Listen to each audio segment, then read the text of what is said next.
ஒரு ஒட்டகம் ஒரு கொக்கை பார்த்து ஒரு கேள்வி கேட்டுதான். என்ன கேள்வி தெரியுமா? உன் கழுத்து ஏன் இப்படி வளைஞ்சி போயிருக்குது அப்படின்னு கேட்டிருக்கு. இதுக்கு உடம்பே வளைச்சல். இது போய் கொக்கை கிண்டல் பண்ணுது. இன்றைக்கி மனித சுபாவமும் கிட்டத்தட்ட இப்படி தான் இருக்குது. இந்த உலகத்தில் குறையில்லாத மனிதர்கள் யாரும் கிடையாது, நாம் உள்பட. அப்படிங்கிறத முதல்ல நாம் நல்லா புரிஞ்சுக்கணும். ஒரு ஊரில் ஒரு விற்பனை நிலையம் இருந்தது. செல்ல பிராணிகளை விற்பனை செய்கிற நிலையம் அது. நாய், கிளி, பூனை இப்படி நிறைய வச்சு விற்பனை பண்ணிகிட்டு இருக்கிறாங்க. நாய்க்குட்டி விற்பனை செய்கிற பகுதியில் ஒரு சிறுவன் நின்றுக்கிட்டு இருந்தான். விற்பனை செய்கிற ஆளுகிட்ட விலை கேட்டுக்கிட்டு இருந்தான். அதோ இருக்குதே அந்த நாய்க்குட்டி என்ன விலை அப்படின்னு கேட்டானா. 1000 ரூபா அப்படின்னாரான். சரி அது வேணாம், இது என்ன விலைன்றிருக்கான். 500 ரூபா அப்படின்னாரான்.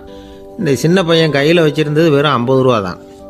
அதனால் இதை விட குறைச்சலாக கிடைக்குமான்னு பார்த்துருக்கான். அந்த கடையில் ஒரு மூலையில் சரியாக கவனிக்கப்படாமல் ஒரு நாய்க்குட்டி படுத்து கிடந்தது. பாவமாக கத்திக்கிட்டு இருந்தது. அதை பார்த்ததுமே இவனுக்கு அது ரொம்ப பிடிச்சி போச்சு. உடனே அந்த கடைக்காரரை பார்த்து, அதுவும் அந்த மூலையில் படுத்து கிடக்குதே அந்த நாய்க்குட்டி என்ன விலை அப்படின்னு கேட்டிருக்கான். தம்பி, அது ஒரு கால் ஊனம், அதனால் அது உன்னோட குதித்து விளையாடவோ ஓடுறதோ அதால் முடியாத காரியம் அப்படின்ட்டுருக்கார் அவர். அது தெரிஞ்சுதாங்க கேட்குறேன், அதோட விலை என்ன அதை மட்டும் சொல்லுங்களேன் அப்படின்ட்டுருக்கான். தம்பி, இது கால் ஊனம் உள்ள ஒரு நாய். இதை போய் காசு கொடுத்து வாங்கிறதுக்கு யாராவது பிரியப்படுவாங்களா? இதை நான் உனக்கு இலவசமாகவே தர்றேன், எடுத்துகிட்டு போ அப்படின்னாரான். இதை கேட்டதும் அந்த சிறுவனுக்கு கோபம் வந்துட்டு தான். நீங்கள் ஒன்றும் சும்மா கொடுக்க வேணாம், இந்தாங்க 50 ரூபா, இதை வச்சுக்கிட்டு நாய்க்குட்டியை கொடுங்க அப்படின்ட்டுருக்கான். அவருக்கு ஒன்றும் புரியல, ஆச்சரியமாக இருந்தது. சரின்னு பணத்தை வாங்கிட்டு நாய்க்குட்டியை தூக்கி கொடுத்தார். அந்த சிறுவன் அந்த நாய்க்குட்டியை 2 கையாலையும் வாங்கினா, மார்போட பிரியமாக சேர்த்து அணைச்சிக்கிட்டான். தெருவில் இறங்கி நடக்கிறான். அப்படி நடக்கும்பொழுது தான் பார்க்குறார், கடைக்காரர் ஆச்சரியமாக அவனை பார்க்குறார். அப்போ தான் அவருக்கு ஒரு விஷயம் புரியுது. அந்த சிறுவன் தெருவில் நாய்க்குட்டியை மார்போடு அணைச்சிக்கிட்டு விந்தி விந்தி நடந்து போய்கிட்டு இருக்கிறான். ஆமாம், அவனுக்கும் ஒரு கால் ஊனம். இந்த நாய்க்குட்டியை யாருமே வாங்க மாட்டாங்கன்னு நினச்சிக்கிட்டு இருந்தார். குறையுள்ள அதுக்கும் ஒரு எஜமானன் கிடச்சிட்டான். அதனால் ஊனம் ஒரு குறை இல்லை அப்படிங்கிற உண்மையை அந்த கடைக்காரர் புரிஞ்சுக்கிட்டாரான். நம்மால் ஒருத்தர் கொஞ்சம் வயசானவர், எழுந்திரிச்சு சரியாக நடக்க முடியாது, சாய்வு நாற்காலியிலேயே எப்பவும் உட்காந்துருப்பார். அவர் தனக்கு துணையாக ஒரு நாயை பக்கத்தில் வச்சுருந்தார். அதுவும் ரொம்ப வயசான ஒரு நாய், எழுந்திரிக்கவே சிரமப்படும், நடக்கவும் முடியாது. அவர் பக்கத்துலேயே இதுவும் சோர்ந்து போய் படுத்து கிடக்கும். அந்த பெரியவரை பார்க்க வந்த ஒருத்தர் கேட்டார், ஏங்க, ஒரு சின்ன பையனை உங்களுக்கு துணையாக வச்சுக்கப்படாதா? இந்த நாயை உங்களுக்கு பாதுகாப்பாக வச்சுருக்கிறீங்களே, உங்களுக்கு ஒரு ஆபத்துன்னா இது எப்படி உங்களுக்கு உதவ முடியும் அப்படின்னார். அப்போ அவர் சொன்னாராம், எனக்கு ஒரு ஆபத்துன்னா அந்த சமயத்தில் இந்த நாய் என்னை தனியாக விட்டுட்டு ஓடி போயிடாமல் இருக்கணும்ல, அதுக்காக தான் இதை நான் வச்சுருக்கிறேன் அப்படின்னாராம். நம்மளில் சில பேர் ரொம்ப தைரியமாக இருப்பாங்க. நாம் கூட சொல்கிறது உண்டு, அந்த ஆளுகிட்ட வர்றதுக்கு எமன் கூட பயப்படுவான் அப்படின்னு சொல்கிறது உண்டு. தைரியசாலிகளை நெருங்கிறதுக்கு எமன் பயப்படுவான் அப்படின்னு சொல்கிறது உண்மைதான். அது பொய் இல்லை. மன வலிமை இருக்குது பாருங்கள், அது மனுஷனை காப்பாற்றும். இது மருத்துவ ரீதியான உண்மை. உடல் கோளாறுகள் மன ஆரோக்கியத்தை பாதிக்கும். மன எழுச்சி, மன போராட்டம் இதெல்லாம் உடல் இயக்கத்தில் மாறுதலை உண்டாக்குது. சில வகையான நோய்களுக்கும் மனசுக்கும் இருக்கிற சம்பந்தம் என்னங்கிறத பற்றியெல்லாம் இப்போ ஆராய்ச்சி பண்ணுறாங்க. ஆஸ்மா, மூட்டு வலி, பெருங்குடல் அழற்சி, உயர் இரத்த அழுத்தம், சோரியாசிஸுங்கிற தோல் வியாதி, வயிற்று புண்ணு, இந்த தைராய்டு நச்சுத்தன்மை, இது மாதிரி நோய்களை உண்டாக்குறதுல மனசோட பங்கு என்னங்கிறத பற்றியெல்லாம் ஆய்வு பண்ணி பார்த்துருக்குறாங்க. எதுக்கு எடுத்தாலும் சோர்ந்து போகிறது, தோண்டு போகிறது, இப்படிப்பட்ட மனவாகு, அதோட யாரும் நமக்கு உதவ முடியாது அப்படிங்கிற மனோபாவம், கைவிடப்பட்ட மனநிலைமை, இதெல்லாம் நோயோட தீவிரத்தை ரொம்ப அதிகரிக்க செய்யுதான். இவங்கெல்லாம் அந்த கைகால் வலிக்குது, உடம்பு அசதியாக இருக்குது, தூக்கம் வரல, முதுகு வலிக்குது, உடம்புல உணர்ச்சி குறையுது, கை கால் விரல்லாம் மரத்து போகுது, இப்படி ஏதாவது சொல்லிக்கிட்டு டாக்டர்களை தேடி வந்துக்கிட்டு இருப்பாங்க. நெஞ்சு வலி யாருக்கு வருது தெரியுமா? பதற்றம், போட்டி மனப்பான்மை, அளவுக்கு அதிகமான வேகம், துடிப்பு, பேராசை, இதுலேயும் கட்டுப்பாடு, நேரம் தவறாமை, அப்புறம் இதெல்லாம் உள்ள மனவாக உள்ளவங்க இருக்கிறாங்கல்ல, அவங்க பெரும்பாலும் நெஞ்சு வலிக்கு ஆளாயிடுறாங்களாம். ஃப்ரீட்மேன் அப்படிங்கிறவர் நிறைய ஆராய்ச்சியெல்லாம் பண்ணி பார்த்துட்டு இதை உறுதிப்படுத்தியிருக்கிறார். அவர் பண்ணின ஆராய்ச்சியில் என்னெல்லாம் தெரிய வந்தது தெரியுமா? பொறுப்பு அதிகம் உள்ளவங்களுக்கு கண்டிப்பாக இரத்த அழுத்தம் வரும். அதிகமாக இருக்குமா. அதே மாதிரி கண்டிப்பாக இருக்கிறாங்கல்ல அவங்களுக்கும் ரத்த அழுத்தம் அதிகரிக்குமா. ரத்த அழுத்தம் தனக்கு அதிகமாக இருக்குங்கிறத தெரிஞ்சுக்கிட்டவங்க தலைவலி, மயக்கம், இந்த தலை சுத்தல், அசதி இது மாதிரியான உணர்வுகளை அவங்களுக்கு வந்துடும். அது மாதிரி உணர்வு. ஆனால் உண்மை என்ன தெரியுமா, இதெல்லாம் ரத்த அழுத்தத்தினால இல்லை. ரத்த அழுத்தம் கட்டுப்பாட்டுக்குள்ளே இருந்தால் கூட இவங்க இப்படி நினைக்கிறாங்களாம். இதுக்கு காரணம் மனசு தான் அப்படிங்கிறார் அவர். சில பேர் எப்படி தெரியுமா, ஒருத்தர் மாரடைப்பால் இறந்து போனார் அப்படின்னு கேள்விப்பட்டால் போதும், இறந்து போகிறதுக்கு காரணம் இதயம்தான் அப்படிங்கிற பீதியால், இதய தளர்ச்சி அப்படிங்கிற மனநோயால் பாதிக்கப்படுறார். இவங்கெல்லாம் அடிக்கடி தங்களுடைய இதய பகுதியை தொட்டு பார்த்துக்குவாங்க, நாடியை பிடிச்சி பார்த்துக்குவாங்க. அடிக்கடி மூச்சை உள்ளுக்கு இழுத்து வெளியில் விட்டு வலி வருதா அப்படின்னு பார்த்துக்கிட்டு இருப்பாங்க. வேறு எங்கேயாவது வலிச்சா கூட நெஞ்சை வலிக்குதா அப்படின்னு பார்ப்பாங்க. நெஞ்சு வலிக்குதுன்னு கூட சில பேர் சொல்ல ஆரம்பிச்சிருவாங்க. ஆஸ்மாவுக்கும் மனசுக்கும் சம்பந்தம் உண்டு. தீர்வு காண முடியாத மன போராட்டங்கள் எல்லாத்துக்கும் அடுத்தவங்களையே சார்ந்து இருக்கிற மனநிலை, இதெல்லாம் ஆஸ்மாவினுடைய தீவிரத்தை அதிகப்படுத்திடும். பயம், இது எப்படின்னா என்ன நடக்குமோங்கிற பதற்ற நிலை, அப்புறம் இந்த பயம் இதெல்லாம் சுவாசித்தலை அதிகரிக்க செய்யுது இல்லையா.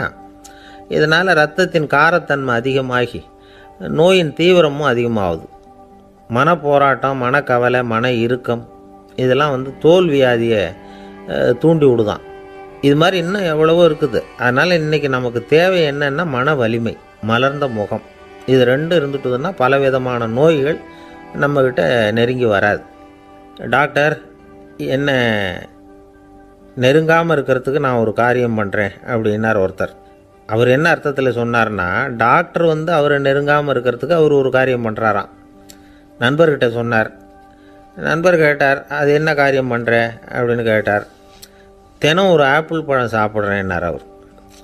ஏன்னா ஆங்கிலத்தில் ஒரு பழமொழி சொல்லுவாங்கள்ல, an apple a day keeps doctor away அப்படிம்பாங்க. ஒரு ஆப்பிள் பழம் சாப்பிட்டா டாக்டர் விலகியே இருப்பார், டாக்டர்கிட்ட போக வேண்டிய அவசியம் இருக்காது அப்படிங்கிறதுக்காக அந்த பழமொழி சொல்கிறது. என்ன, நான் யாருமே நெருங்காமல் இருக்கிறதுக்கு நான் ஒரு காரியம் பண்ணுறேன்னார் இன்னொருத்தர். டாக்டர் நெருங்காமல் இருக்கிறதுக்கு ஆப்பிள் பழம் சாப்பிட்றேன்னார் அவர். என்னை யாருமே நெருங்காமல் இருக்கிறதுக்கு நான் ஒரு காரியம் பண்ணுறேன்னார் இன்னொருத்தர். அது என்னன்னு கேட்டோம். தினம் ஒரு பூண்டு சாப்பிட்றேன்னார். ஏ கார்லிக் எ டே கீப்ஸ் எவ்ரிபடி அவே அப்படின்னு அதுக்கு ஒரு புது விளக்கமும் கொடுத்தார். காசி மாநகரத்தை பிரம்மதத்தன் அப்படிங்கிற ராஜா ஆட்சி பண்ணிட்டு வந்தார். அவர் ஒவ்வொரு வருஷமும் ஒரு திருவிழா நடத்துறது வழக்கம். எல்லா தேசத்திலிருந்தும் எல்லா வகையான ஜனங்களும் அதில் கலந்துக்குவாங்க. ஒரு சமயம் அது மாதிரி விழா நடந்துக்கிட்டு இருந்தது. வைகுண்டத்திலிருந்து தேவலோகத்திலிருந்து நிறைய தேவகுமாரர்கள்லாம் காசி நகருக்கு அப்போது வந்திருந்தாங்க. அதில் முக்கியமாக ஒரு 4 தேவகுமாரர்கள், அந்த 4 பேரையும் சுற்றி ஏகப்பட்ட கூட்டம். அப்படி என்ன விசேஷம் அவங்கக்கிட்ட அப்படின்னா, மற்றவங்களை விட அவங்க முகம் அழகாக இருந்ததா அப்படி பார்த்தா அப்படியும் இல்லை. அவங்க அணிஞ்சிருந்த மலர் மாலைகள் தான் அதுக்கு காரணமாக. அந்த மலர்கள்லேருந்து அப்படி ஒரு அபூர்வமான நறுமணம். இதுக்கு முன்னாடி இப்படி ஒரு நறுமணத்தை அந்த ஊர் ஜனங்க அனுபவிச்சதே இல்லை. அதுதான் அந்த 4 பேரையும் சுற்றி கூட்டம். எல்லாரும் கேள்வி கேட்க ஆரம்பித்தாங்க. உடனே அந்த 4 தேவகுமாரர்களும் எல்லாருக்கும் தெரியும்படியாக வானத்தில் எழும்பி கொஞ்சம் உயரமாக நின்றுக்கிட்டாங்க. கீழே நின்றுக்கிட்டு இருந்த அரசன்லேருந்து ஆண்டி வரைக்கும் ஒருத்தர் பாக்கி இல்லாமல் ஒரே குரலில் எல்லாரும் அவங்கள பார்த்து, எங்களுக்கும் இது மாதிரி மாலையை போட்டுக்கணும்னு ஆசையாக இருக்குது, அதுக்கு நீங்கள் தான் அருள் பண்ணணும் அப்படின்னு கேட்டுக்கிட்டாங்க. மாலை போட்டுக்கிறதுனா எல்லாருக்கும் ஆசையாக தானே இருக்கும். அந்த 4 தேவகுமாரர்களில் ஒருத்தர் புத்தர் பிரான். அவர் சொன்னார், பூலோகவாசிகளே, நான் சொல்கிறத கொஞ்சம் பொறுமையாக கேளுங்க. கக்காரு அப்படிங்கிற கற்பக விருஷத்தின் மலர்களால் தொடுக்கப்பட்டது இந்த மாலை. இதுக்கு நிறைய சக்தி உண்டு. எந்த காலமும் இது வாடாது, வாசனையும் குறையாது. ஆனால் இதை அணிந்து கொள்றதுக்கு சில தகுதிகள் தேவை அப்படின்னார். என்ன தகுதி அது சொல்லுங்களேன் அப்படின்னு ஏக காலத்தில் எல்லாரும் சத்தம் போட்டாங்க. தீய இயல்புகள் உள்ளவங்க, இழிந்த சிந்தனை, இழிந்த செயல் உள்ளவங்க இந்த மாலையை அணிய முடியாது அப்படின்னார். அவ்வளோதான். கூட்டத்தில் சத்தம் போட்டவங்கள்லாம் மெதுவாக அப்படி அடங்க ஆரம்பிச்சிட்டாங்க. இன்னொரு தேவகுமாரன் சொன்னார், அடுத்தவங்க பொருளை அபகரிக்காதவன், அடுத்தவங்களுக்கு கெடுதல் பண்ணக்கூடிய பொய் பேசாதவன், பேராசையினால் கெட்ட வழியில் பொருள் ஈட்ட நினைக்காதவன் இந்த மாலையை போட்டுக்கலாம் அப்படின்னார். கூட்டத்திலிருந்து யாரும் முன்னுக்கு வரல. ஒரே ஒரு ராஜகுரு மட்டும் கொஞ்சம் முன்னாடி வந்தார். பெரியவர், படித்தவர் அவர். எனக்கு தகுதி இருக்குது அந்த மாலையை போட்டுக்கிறதுக்கு அப்படின்னார். வேறு ஒன்றும் இல்லை, பொய் சொல்லியாவது அந்த மாலையை வாங்கிக்குவோமே அப்படின்னு முடிவு பண்ணிட்டார் அவர். அவ்வளோதான், மாலையை வாங்கிட்டார். அடுத்த தேவகுமாரன் பேசினார். யாருக்கு திடமான அறிவும் மனமும் இருக்குதோ, யாருக்கு நல்ல காரியங்களில் அசையாத ஈடுபாடு இருக்குதோ, நல்ல அரிய பொருள்களை தனியாக தான் மட்டும் அனுபவிக்க விரும்பாதவர் யாரோ அவர் முன்னாடி வந்து இந்த மாலையை வாங்கிக்கலாம் அப்படின்னார். அந்த தகுதியும் எனக்கு இருக்குன்னார் ராஜகுரு. மாலையை வாங்கி போட்டுக்கிட்டார். இன்னொரு ராஜகுமாரன் பேச ஆரம்பித்தார். அறநெறியில் செல்வம் சேர்க்கணும், ஆடம்பர பொருள்களுக்கு அடிமையாகக்கூடாது, வெற்றி அடைஞ்சாலும் கர்வம் வரக்கூடாது, அப்படிப்பட்டவங்க இந்த மாலையை போட்டுக்கலாம்னார். துணிஞ்சு பொய் சொல்லி அதையும் வாங்கி கழுத்தில் போட்டுக்கிட்டார் இந்த ராஜகுரு. இன்னொரு ராஜகுமாரன் சொன்னார். சான்றோர்களை நிந்திக்காதவங்க, புறம் பேசாதவங்க இந்த மாலையை போட்டுக்கலாம்னார். அதையும் வாங்கி போட்டுக்கிட்டார். திருவிழா முடிஞ்சுது, எல்லாரும் திரும்பி போயிட்டாங்க. மறுநாள் ராஜகுரு 4 மாலைகளையும் போட்டுக்கிட்டு ராஜசபைக்கு வரார். வந்தவர் ரொம்ப அவஸ்தையோடு வர்றார். மாலையெல்லாம் வாடி போயிட்டுது, வாசனை எதுவும் கிடையாது. அது மட்டும் இல்லை, அவருக்கு கடுமையான தலைவலி வேறு வந்துட்டுது. துடிச்சு போயிட்டார். மாலையை கழட்டவும் முடியல. ஜனங்கள்லாம் அவரை பார்த்து சிரிக்க ஆரம்பிச்சிட்டாங்க. என்னத்துக்கு ஆசைப்படணும், ஏன் இப்படி கஷ்டப்படணும் அப்படின்னு. ராஜா பார்த்தார். மறுபடியும் விழாவுக்கு ஏற்பாடு பண்ணினார். தேவகுமாரர்கள்லாம் வந்தாங்க. ராஜகுரு வந்தார். மக்கள் முன்னிலையில் அவங்க காலில் விழுந்தார், மன்னிப்பு கேட்டுக்கிட்டார். இந்த மாலையை போட்டுக்கிற தகுதி எனக்கு இல்லை. தகுதி இல்லாத ஒருத்தன் தகாத தகுதியை பொய் மூலம் பெறணும்னு ஆசைப்படுறாங்களே, அவங்களுக்கெல்லாம் என்னுடைய தண்டனை ஒரு எச்சரிக்கையாக இருக்கட்டும்னார். அதுக்கப்புறம் தேவகுமாரர்கள் அவர் கழுத்தில் இருக்கிற மாலையை கழட்டினாங்களாம். அந்த மாலைகளும் பழையபடி மனம் கொடுக்க ஆரம்பிச்சுட்டு தான். இதுலேருந்து நாம் தெரிஞ்சுக்க வேண்டியது என்னென்னா, நமக்கு தகுதி இல்லாத ஒரு கௌரவம் நம்மக்கிட்ட தானாக வந்தால் கூட அதை தவிர்த்து விடுறது தான் நல்லது. அதுதான் புத்திசாலித்தனம். ஒருத்தர் வந்தார். சார், எங்கள் இலக்கிய மன்ற விழாவுக்கு நீங்கள் தலைமை தாங்கணும்னார். உடனே இவர் சொன்னார், பேச்சாளர், சார், இலக்கியத்தை பற்றி பேசுகிற தகுதி எனக்கு இல்லையே அப்படின்னார். உடனே அவர் கூப்பிட வந்தவர் சொன்னார், அந்த தகுதி உங்களுக்கு இல்லைங்கிறது எங்களுக்கும் தெரியும் சார், அதனால தான் உங்களை தலைமை தாங்க கூப்பிட்றேன் அப்படின்னார். அது சரி, தலைமைன்னா அதுக்கு இவர் என்ன தான் அர்த்தம் பண்ணுறாருன்னு தெரியல. ஒரே ஒரு ஊரில் ஒரு ராஜா இருந்தார். அவர் பேரில் மக்களுக்கு ரொம்ப மரியாதை. அவ்வளவு நல்லா ஆட்சி புரிஞ்சுக்கிட்டு வந்தார். அவருக்கு வயசாகிட்டுது. அதனால் ஒரு நாள் அமைச்சரை கூப்பிட்டார். இதை பாருங்கள், எனக்கு வயசாகிட்டுது, அதனால் இந்த அரச பொறுப்பையெல்லாம் நீங்கள் ஏற்றுக்குங்க அப்படின்னார். அதுக்கப்புறம் ராணியை கூப்பிட்டார். வா, நாம் இனிமேல் இங்கே இருக்க வேணாம், காட்டுக்கு போய் தவம் பண்ணலாம் அப்படின்னு கூப்பிட்டார். இந்த செய்தி மக்களுக்கு அறிவிக்கப்பட்டது. மக்கள் உடனே கூட்டம் கூட்டமாக அரண்மனைக்கு வர ஆரம்பிச்சிட்டாங்க. மன்னரை போய் பார்க்குறாங்க. அரசே, தாங்கள் எங்களுக்கு தந்தை மாதிரி. நீங்கள் காட்டுக்கு போயிட்டால் நாங்கள்லாம் இங்கே எப்படி இருக்க முடியும்? எங்களுக்கெல்லாம் எந்த துன்பமும் இல்லாமல் பார்த்துக்கிட்டு வர்றீங்க. இது மாதிரியான ஒரு அரசாட்சி இல்லைன்னா மக்கள் வாழ்ந்து என்ன பயன் அப்படின்னாங்க. இருந்தாலும் என்ன பண்ணுறது, வயசாயிட்ட காரணத்தினால இந்த முடிவுக்கு வர வேண்டியிருக்குது அப்படின்னாரா ராஜா. அப்படின்னா நீங்கள் காட்டுக்கு போக வேணாம், நாங்கள் போகிறோம். நாங்கள் அங்கே போய் தவம் பண்ணுறோம், வழிபாடு பண்ணுறோம். கடவுள் வருவார், அவர்கிட்ட வரம் வாங்கிட்டு வந்துடுறோம் அப்படின்னாங்களாம். அப்படி சொல்லிவிட்டு உடனே எல்லோரும் காட்டுக்கு போனாங்க. நாட்டு மக்கள் எல்லாரும் ஒட்டு மொத்தமாக காட்டில் உட்காந்துக்கிட்டு தவம் பண்ணுறதை பார்த்தார் கடவுள். உடனே புறப்பட்டு வந்தார். எல்லோரும் இப்படி உட்காந்துருக்கிறீங்களே, என்ன வேணும் உங்களுக்கு அப்படின்னு கேட்டார். உடனே மக்கள் எல்லாரும் ஒரு குரலில் சொன்னாங்க, சுவாமி, எங்கள் மன்னன் ரொம்ப நாளைக்கு நல்லபடியாக இருக்கணும். அவர் மகிழ்ச்சியாகவும் உடல் நலத்தோடும் இருந்தால் தான் நாங்கள் அமைதியாக வாழ முடியும் அப்படின்னாங்க. சரி, அதுக்கு என்ன செய்யணும் அப்படின்னார் ஆண்டவன். எங்கள் மன்னருக்கு இன்னும் ஒரு 100 வருஷம் ஆயுளை கொடுங்க அப்படின்னாங்க. அவ்வளவுதானே, சரி அப்படியே ஆகட்டும் அப்படின்னு சொல்லிவிட்டு ஆண்டவன் போயிட்டார். மக்கள் மகிழ்ச்சியோடு திரும்பி வந்தாங்க. மன்னா, கடவுள் வரம் கொடுத்துட்டார், நீங்கள் 100 வருஷம் வாழ போகிறீங்க அப்படின்னாங்க. இதை கேட்டதும் ராணி ராஜாவை வணங்கி, நான் தவம் செய்ய போகிறேன் அப்படின்னு புறப்பட்டாங்க. உடனே மக்கள் என்ன நினச்சாங்க தெரியுமா? ஐயோ, நாம் ராஜாவுக்கு மட்டும்தானே நீண்ட ஆயுள் வேணும்னு வரம் வாங்கினோம், ராணிக்கு வாங்கலையே, அதுதான் கோபத்தில் புறப்பட்டாங்க போல இருக்கு அப்படின்னு நினச்சி வருத்தப்பட்டாங்க. ஆனால் ராணி நினச்சது அது இல்லை. ராணி போய் தவம் பண்ணாங்க, கடவுள் காட்சி கொடுத்தார். இவங்க கேட்குறாங்க, சுவாமி ராஜாவுக்கு மட்டும் 100 வருஷம் ஆயுள்னு வரம் கொடுத்துட்டீங்க, அப்படின்னா குடிமக்களும் 100 வருஷம் இருக்கணும். இப்படிப்பட்ட குடிமக்கள் இல்லைன்னா அப்படிப்பட்ட அரசன் இருந்து என்ன பிரயோஜனம் அப்படின்னாங்களாம். ஆண்டவன் பார்த்தார், சரி அவங்களும் 100 வருஷம் வாழ்வாங்க, அது மட்டும் இல்லை நீயும் 100 ஆண்டு காலம் வாழ வரமளிக்கிறேன் அப்படின்னு சொல்லிவிட்டு மறைஞ்சிட்டார். இதில் ஆண்டவன் வர்றதும் மறையிறதும் முக்கியம் இல்லை. இதில் கவனிக்க வேண்டியது ஆள்கிறவனின் விசால மனம், குடிமக்களின் விசால மனம், ஆள்கிறவன் மனைவியினுடைய விசால மனம். இப்படி ஒரு நாடு இருந்துட்டுதுன்னா எப்படி இருக்கும் வாழ்க்கை நினச்சி பாருங்கள். அதனால தான் பெரியவங்கள்லாம் சொல்கிறாங்க, இதய வாசல் திறந்தே இருக்கணும், இதயத்தின் கதவுகளை மூடாதீங்க அப்படின்னு சொல்லுவாங்க. என்கிட்ட ஒருத்தர் சொன்னார், என்னுடைய இதய வாசல் எப்பவும் திறந்தே தான் இருக்குதுன்னார். எதனால் அப்படி சொல்கிறீங்க அப்படின்னு கேட்டோம். டாக்டரே சொல்லிவிட்டார், என்னுடைய இதயத்தில் ஒரு ஓட்டை இருக்குது அப்படின்னு, வால்வு சரியில்லையா அப்படிங்கிறார். அளவுக்கு மிஞ்சினால் அமிர்தமும் நஞ்சு அப்படின்னு சொல்லுவாங்க. அது உண்மைதான். ஒருத்தருக்கு அளவுக்கு மீறிய புகழ் வந்துட்டுதுன்னு வச்சுங்க, அது கூட ஆபத்தாக போயிடுறது உண்டு. பழங்காலத்துல எல்லாம் கிரேக்க தேசத்தில் ஒரு பழக்கம் உண்டாம். அதாவது யாராவது ஒருத்தரை நாடு கடத்தணும்னா அதுக்கு ஒரு வழி உண்டு. அதாவது ஒருத்தரை நாடு கடத்தணும்னு மக்கள் விரும்புகிறாங்கன்னு வச்சுங்களேன், அவர் பேரை ஒரு மண்பாண்ட ஓட்டுச்சில்லில் எழுதி அதை ஒரு குறிப்பிட்ட பொது இடத்துல போட்டுற வேண்டியது, அவ்வளவுதான். இது மாதிரி பல பேர் போட்டுக்கிட்டே இருப்பாங்க, எல்லாம் அப்படியே குவிஞ்சு போயிடும். அந்த ஓட்டாஞ்சில்லு குவியலில் யாருடைய பேர் அதிகமாக இருக்குதோ அந்த நபரை ஒரு 10 ஆண்டுகள் நாடு கடத்தி விடுவாங்க. இது அந்த ஊர் வழக்கமாக. ஒரு நாள் அந்த குவியலுக்கு பக்கத்தில் ஒரு ஆள் நின்றுக்கிட்டு இருக்கிறான். அவன் கையில் ஒரு ஓட்டாஞ்சில்லு வச்சுருக்கிறான். அதில் யாரோட பேரையோ எழுதணும், எழுதி அந்த இடத்துல போடணுங்கிறது அவன் ஆசை. ஆனால் அவன் படிக்காதவன், அதனால் எழுத தெரியல.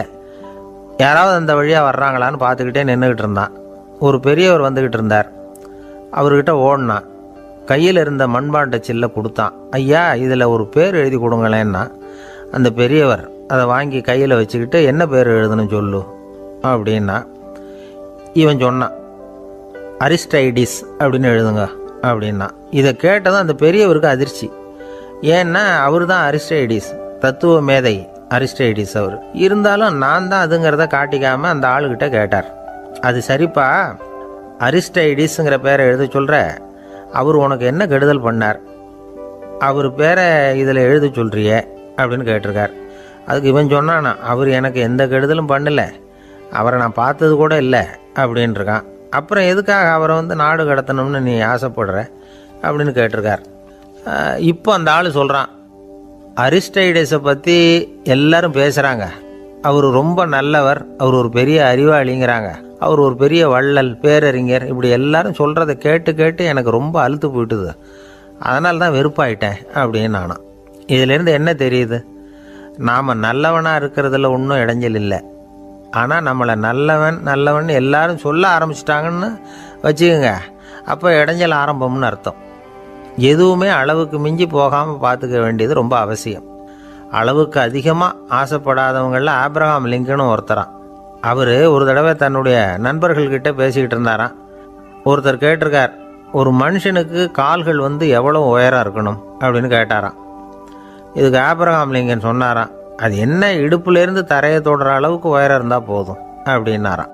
ஒரு ஜென் துறவி, அவருக்கு ரொம்ப வயசாயிட்டுது, கடைசி காலம். நண்பர்களெல்லாம் கூப்பிட்டார். நண்பர்களே, நான் வித்தியாசமான முறையில் சாகணும்னு ஆசைப்படுறேன், அதுக்கு ஏதாவது யோசனை சொல்லுங்களேன் அப்படின்னு கேட்டாராம். நண்பர்கள் சிரித்தாங்க. என்ன பேச்சு பேசுகிறீங்க, சாவறதுங்கிறது என்ன விளையாட்டு கத்தனமான காரியமா அப்படின்னு கேட்டிருக்காங்க. அந்த துறவி கொஞ்ச நேரம் யோசனை பண்ணார். அப்புறம் கேட்டாராம், இது வரைக்கும் யாராவது நடந்துக்கிட்டே இறந்துருக்குறாங்களா அப்படின்னாராம். எல்லாரும் இல்லைன்னாங்களாம். ஒருத்தர் மட்டும் சொல்லியிருக்கார், அப்படியும் ஒருத்தர் இறந்துருக்கிறதாக ஒரு கதையில் படிச்சிருக்கிறேன், ஒரு ஞானியால் தான் அப்படியெல்லாம் செய்ய முடியும் அப்படின்னு அவர் சொன்னாராம். சரி, அப்படின்னா அந்த முறை நமக்கு வேணாம், நின்றுக்கிட்டே யாராவது உயிரை விட்டுருக்காங்களா அப்படின்னு விசாரிச்சாராம். அப்படியும் ஒருத்தர் இறந்துருக்கிறார் அப்படின்னாங்களாம். மறுபடியும் அந்த துறவி யோசனை பண்ணியிருக்கிறார், ஏதாவது வித்தியாசமான முறையில் நாம் போகணும் அப்படிங்கிறது அவருடைய விருப்பம். மனிதன் எப்படி வாழ்கிறானோ அப்படி இறப்பது தான் நல்லது. சரி, யாராவது தலைகீழாக வந்து யோகம் செய்யும் நிலையில் இறந்துருக்கிறாங்களா அப்படின்னு விசாரித்தாராம். நண்பர்கள் சிரித்தாங்க. தலைகீழாக நின்னபடி இறந்ததாக நாங்கள் கேள்விப்பட்டதே இல்லை, அது முடியாத காரியம் அப்படின்ட்டுருக்காங்க. இப்போ அந்த துறவிக்கு திடீர்னு உற்சாகம் வந்துட்டுது. உடனே எழுந்திரிச்சார், தலைகீழாக நின்னார், அப்படியே உயிரை விட்டுட்டார். அவ்வளோதான். அந்த மடாலயத்தில் ஒரே குழப்பம். எப்படி அவரை கீழே இறக்கி படுக்க வைக்கிறது அப்படின்னு புரியல. இப்படி உயிர் விடுறதை பற்றி அவங்க இது வரைக்கும் கேள்விப்பட்டதும் இல்லை. உண்மையிலேயே வந்து இவர் வந்து இறந்து தான் போனாராங்கிறதும் தெரியல. சோதித்து பார்த்தாங்க. இதய துடிப்பு, நாடி துடிப்பு எல்லாம் நின்று போயிருந்தது. இவர் எப்பவும் இப்படி தான், என்ன பண்ணுறது இப்போது அப்படின்னு சொல்லி எல்லாரும் குழம்பிக்கிட்டு இருக்கிற சமயத்தில் ஒரு பெரிய ஒரு யோசனை சொன்னார். இந்த துறவியோட மூத்த சகோதரி பக்கத்து மடாலயத்தில் இருக்கிறாங்க, அவங்கள இங்கே அழைச்சிட்டு வந்தால் ஏதாவது வழி கிடைக்கும் அப்படின்னார். அந்த அம்மாவுக்கு 90 வயசு. அழைச்சிட்டு வந்தாங்க. ஒரு குச்சியை ஊன்றிக்கிட்டு அப்படியே மெதுவாக நடந்து வந்தாங்க. வந்து தம்பி, தலைகீழாக நின்று உயிர் விட்டு இறக்கிறத பார்த்தாங்க. தம்பின்னு கூப்பிட்டு பார்த்தாங்க, ஒன்றும் காணோம். உடனே என்ன பண்ணாங்க, தன்னுடைய கைத்தடியால் தம்பியோட உடலை ஒரு தட்டு தட்டினாங்க. ஏப்பா, சாகிறப்பவும் உன்னுடைய குறும்புத்தனத்தை விடலையா? இப்படியாடா சாகிறது, ஒழுங்காக செத்து தொலை அப்படின்னாங்களாம்.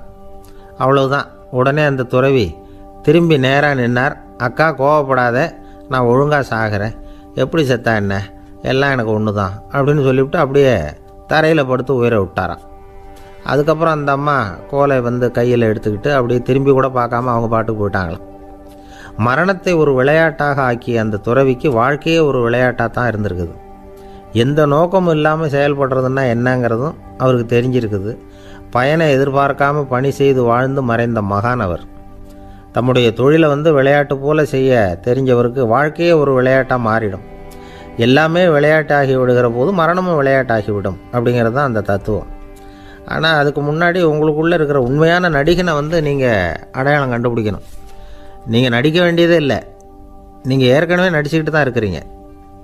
நீங்கள் இந்த உண்மையை தெரிஞ்சுக்கணும், அவ்வளவுதான். இதுதான் ஞானிகளுடைய கருத்து.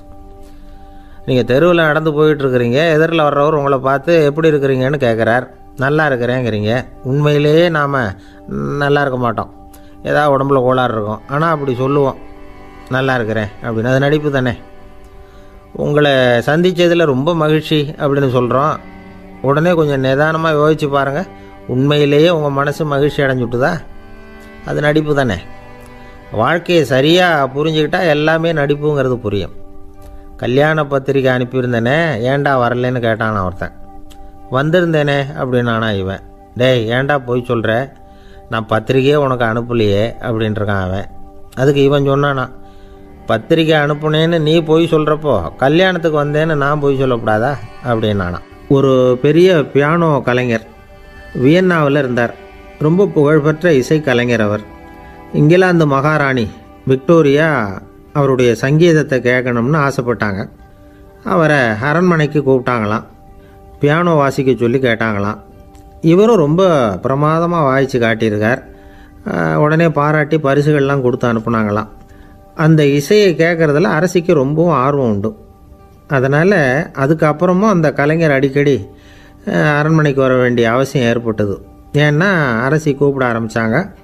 இவர் போகணும், அங்கே இசை நிகழ்ச்சி நடத்தணும். இவர் அங்கே பாடி வாசிக்கிறது உண்டு. ஒரு தடவை வந்து மகாராணி அவரை பார்த்து, உங்கள் நாட்டு தேசிய கீதம் பாடுங்களேன் அப்படின்னு கேட்டாங்களாம். உடனே அவர் தன்னுடைய நாடான ஆஸ்திரியாவின் தேசிய கீதத்தை பாடியிருக்கிறார். அவர் பாட ஆரம்பித்த உடனே மகாராணி எழுந்திரிச்சு நின்னாங்களாம். அதுக்கு மரியாதை செலுத்துகிற நோக்கத்தோடு பாட்டு முடிகிற வரைக்கும் அப்படியே நின்றுக்கிட்டு இருந்தாங்களாம்.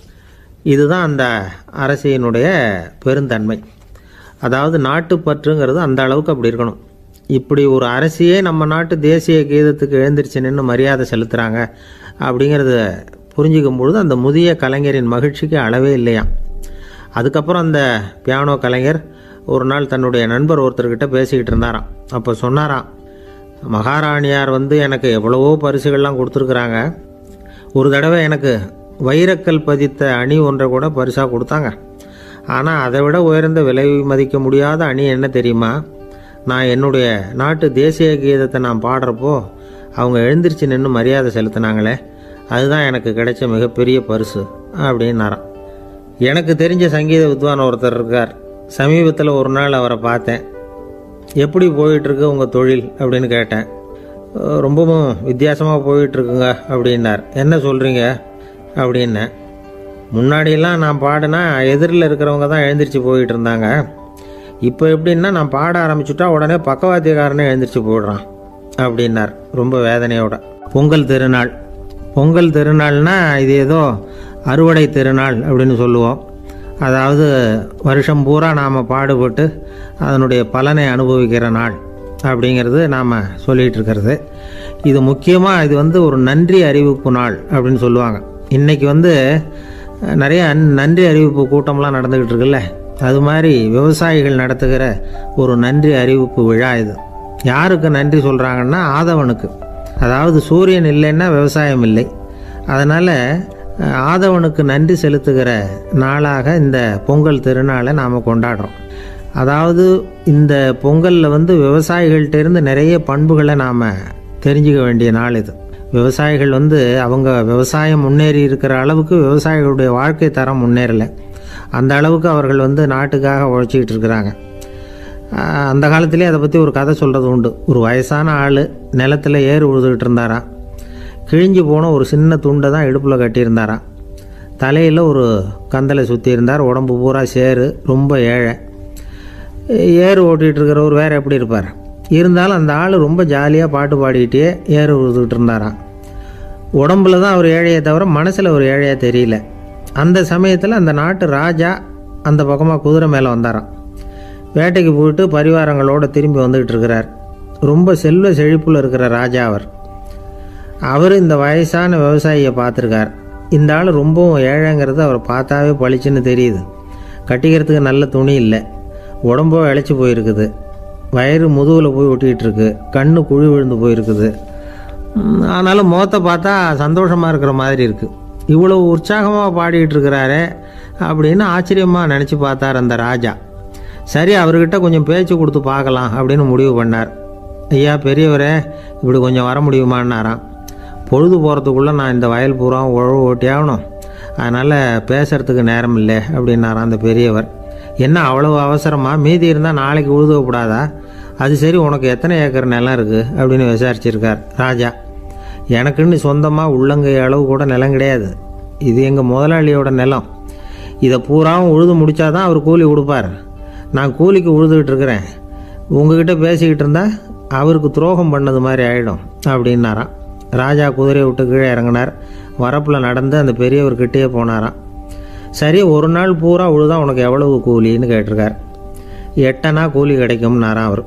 இது ரொம்ப காலத்துக்கு முன்னாடி நடந்த ஒரு சம்பவங்கிறதுனால அப்போ 8 அணா கூலிங்கிறது ரொம்ப பெருசு.